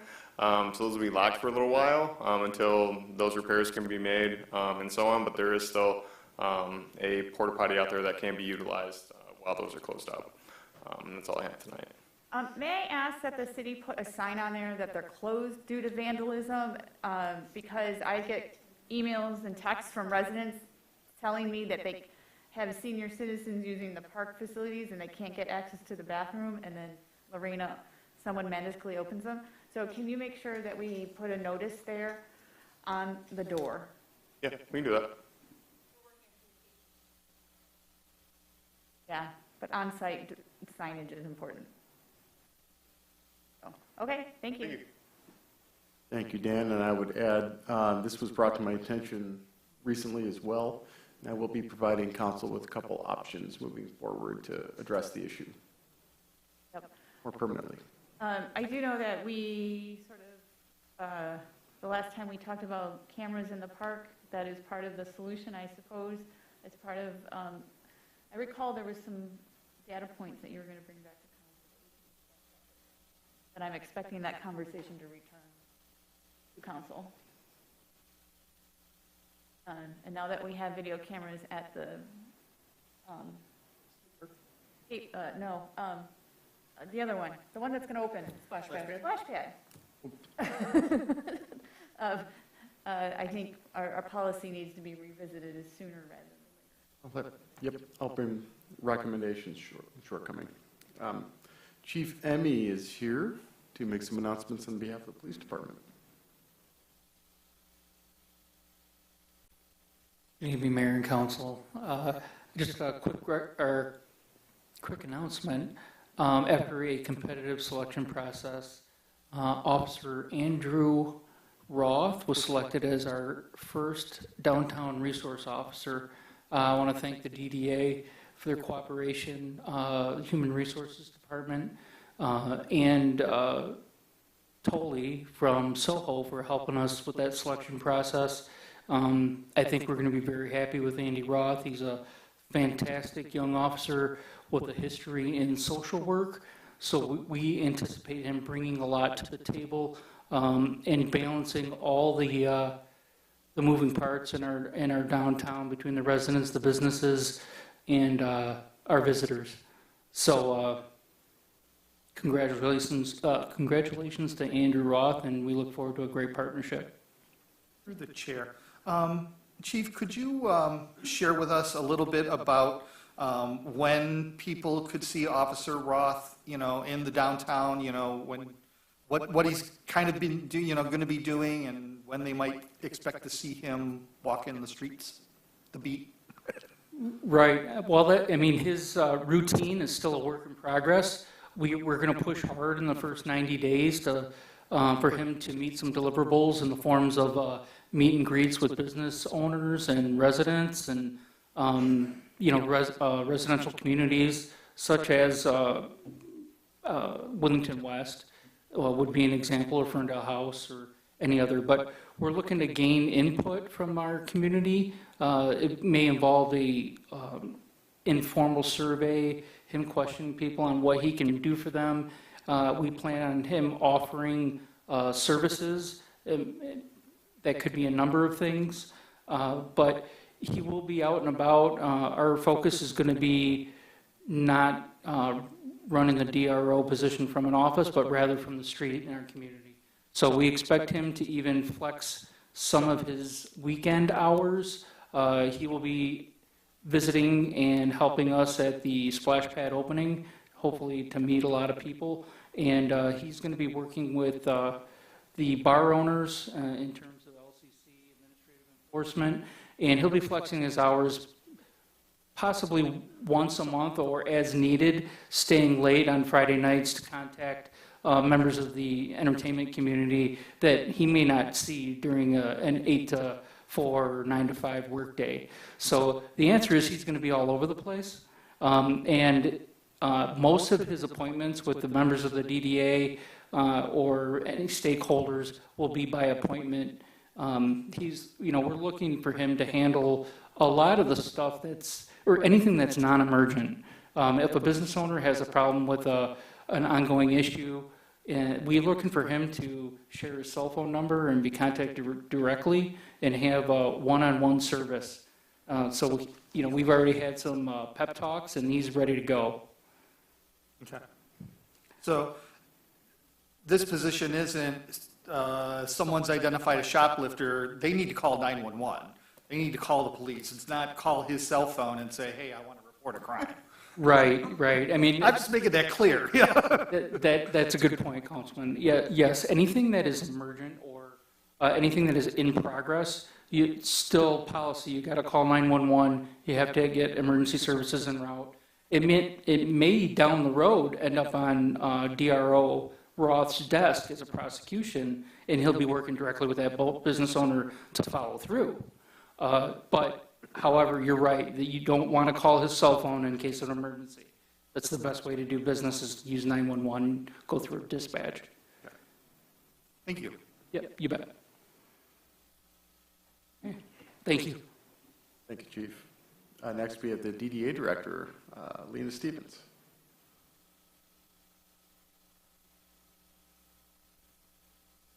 Good evening, Lena Stevens, DDA Director. I also want to welcome Officer Andy. We had a great meeting with him today that was supposed to be an hour and ended up being 2.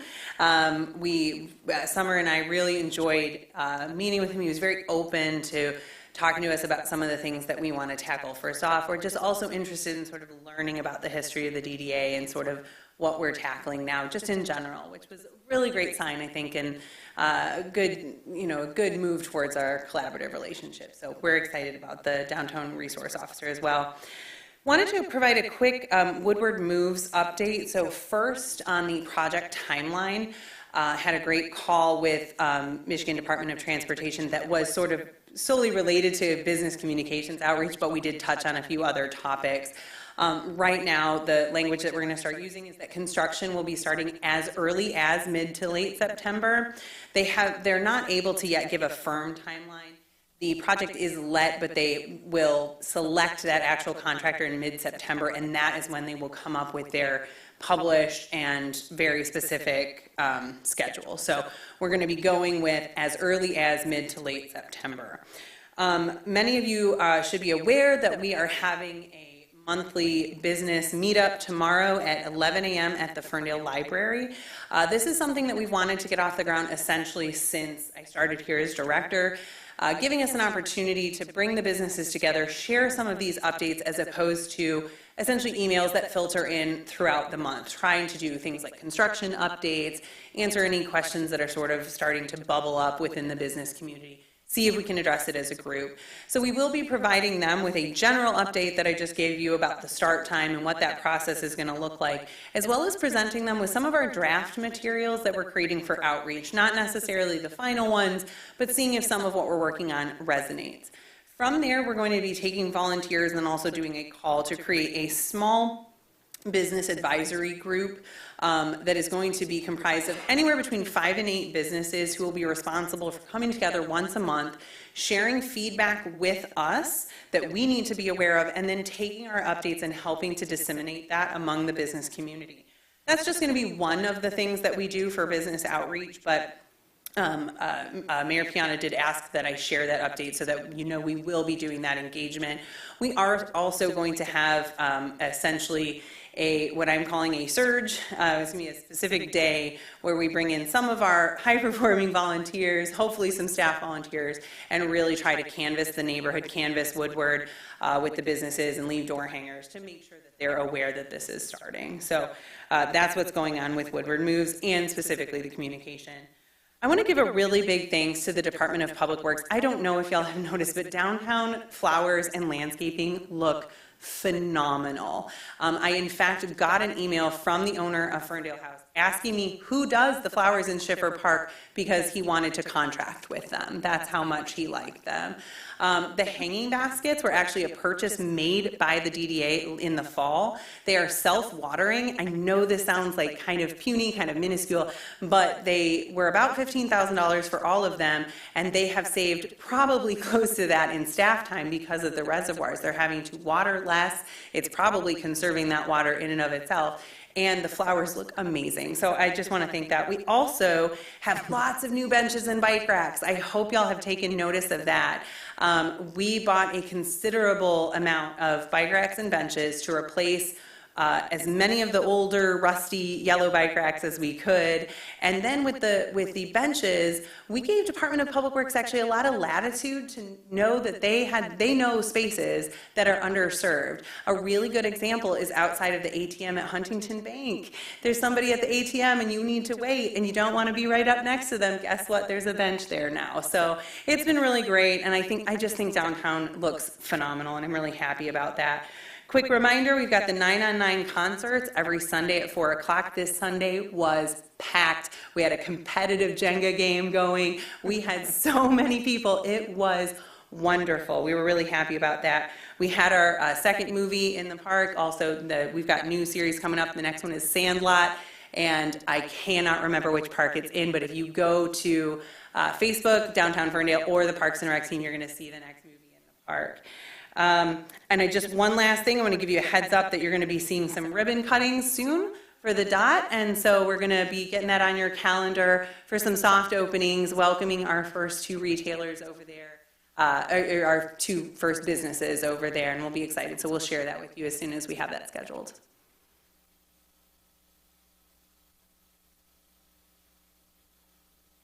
Thank you, Lena. Just brought back a memory of the Sandlot. You're killing me, Smalls. Chief Robinson with an update from the fire department.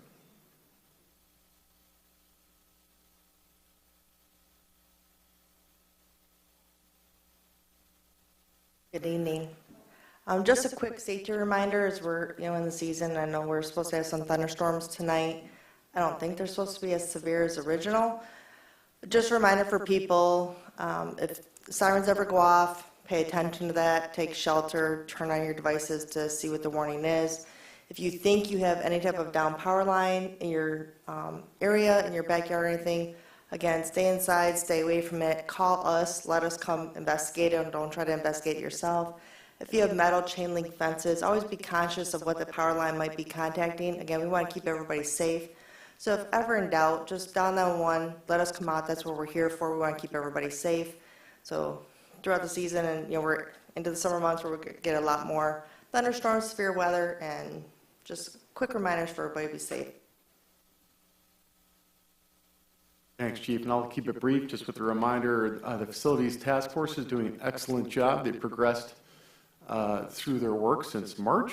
It's hard to believe, but their work is intended, and we committed to wrap it up by the end of August. So that leaves us just 4 more task force meetings before their work concludes, and their work will result in a long-term facilities prioritization plan to be delivered to council in the fall after staff and the task force collaborate and write the report. And Mayor. Thank you. I wasn't here last meeting for any of these updates, so I have no idea which side or who started, so I'm just going to go from left to right and start with Councilwoman Mikulski. I have nothing additional tonight. Excellent, thank you. I can't think of a darn thing. All right, it's the summer. It's the summer. All right, well, I'd like to share that the Michigan Municipal League, they're having an opportunity for individuals with small community projects to apply for $500 grants. The deadline has been extended again, and the deadline is now July 24th. So seeing as to how it's been extended again means there's free money out there. So if you have a project, a community project, or nonprofits, I recommend that you do apply, because the money is there. It's sitting. And I would like to add, Yes. MML asked me to be a juror, so I'm on the panel that will decide who gets the grants. Okay. So please go to mmlfoundation.org to fill out the application. Also, I just wanted to welcome, I want to give you all the opportunity to welcome Ferndale Public Schools' new superintendent, Dr. Bobby Hayes Goodrum. to Ferndale Public Schools. There is a meet and greet scheduled in the Ferndale High School Media Center, July 27th from 6:30 to 7:30. So I extend the invite to everyone come out and meet our new superintendent. I'm excited about that. And I have nothing else tonight, Mayor. Thank you. Yes, so I may have missed this, but no one announced that the Splash Pad has a ribbon cutting this Saturday at 11 o'clock at Martin Road Park, where the Splash Pad is located. I believe hot dogs and hamburgers are going to be served. Is that correct? That is from yours truly, and 2 chiefs of the community will also be cooking Fire up. and police chiefs? Excellent. So come out, see the new Splash Pad, partake of a burger or a dog, and hope to see you all there. Thank you for that reminder. I'm so excited. I don't know, this has been, what, 5 years in the works? At least 5 years, At 6, least, 7 years. in the works, so I'm really happy that this amenity is finally coming online for our kids and families and parents to participate. So thank you for bringing that up. So I'll just keep it brief. We are a very open and friendly marijuana supportive community. We have been before it became legal in the United States, but I want to remind people, we love dog walkers, but please refrain from smoking your doobie out in the open while walking your dog on the sidewalk. That is not allowed. And I know everything's pretty permissive, but that is something that we need to educate residents on. That is not like vaping or smoking a cigarette. That is not allowed legally. So just wanted to put a friendly reminder out there.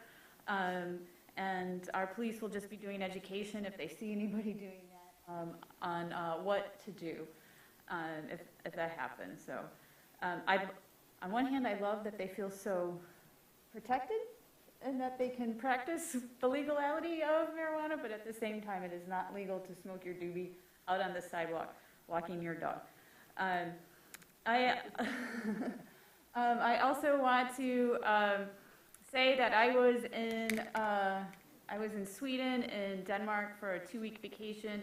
I lived there when I was 17, specifically in Sweden, and had just a wonderful opportunity to see how cities are preparing for transportation mobility. And of course, my husband took a lot of photos of me taking photos of bicycles because that seems to what I take. So I brought some new ideas for safety improvements that I will be talking about with staff to see where we could bring to our traffic calming program in terms of treatments to improve the street.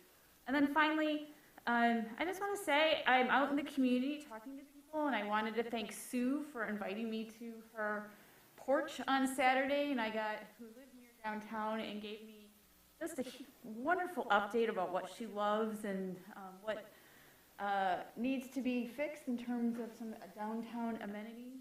And I just love it when residents invite me onto their porch and share what they love and provide ideas for improvements. That's how I become a better elected leader, listening and learning from all of you. And one of the reasons I love being elected.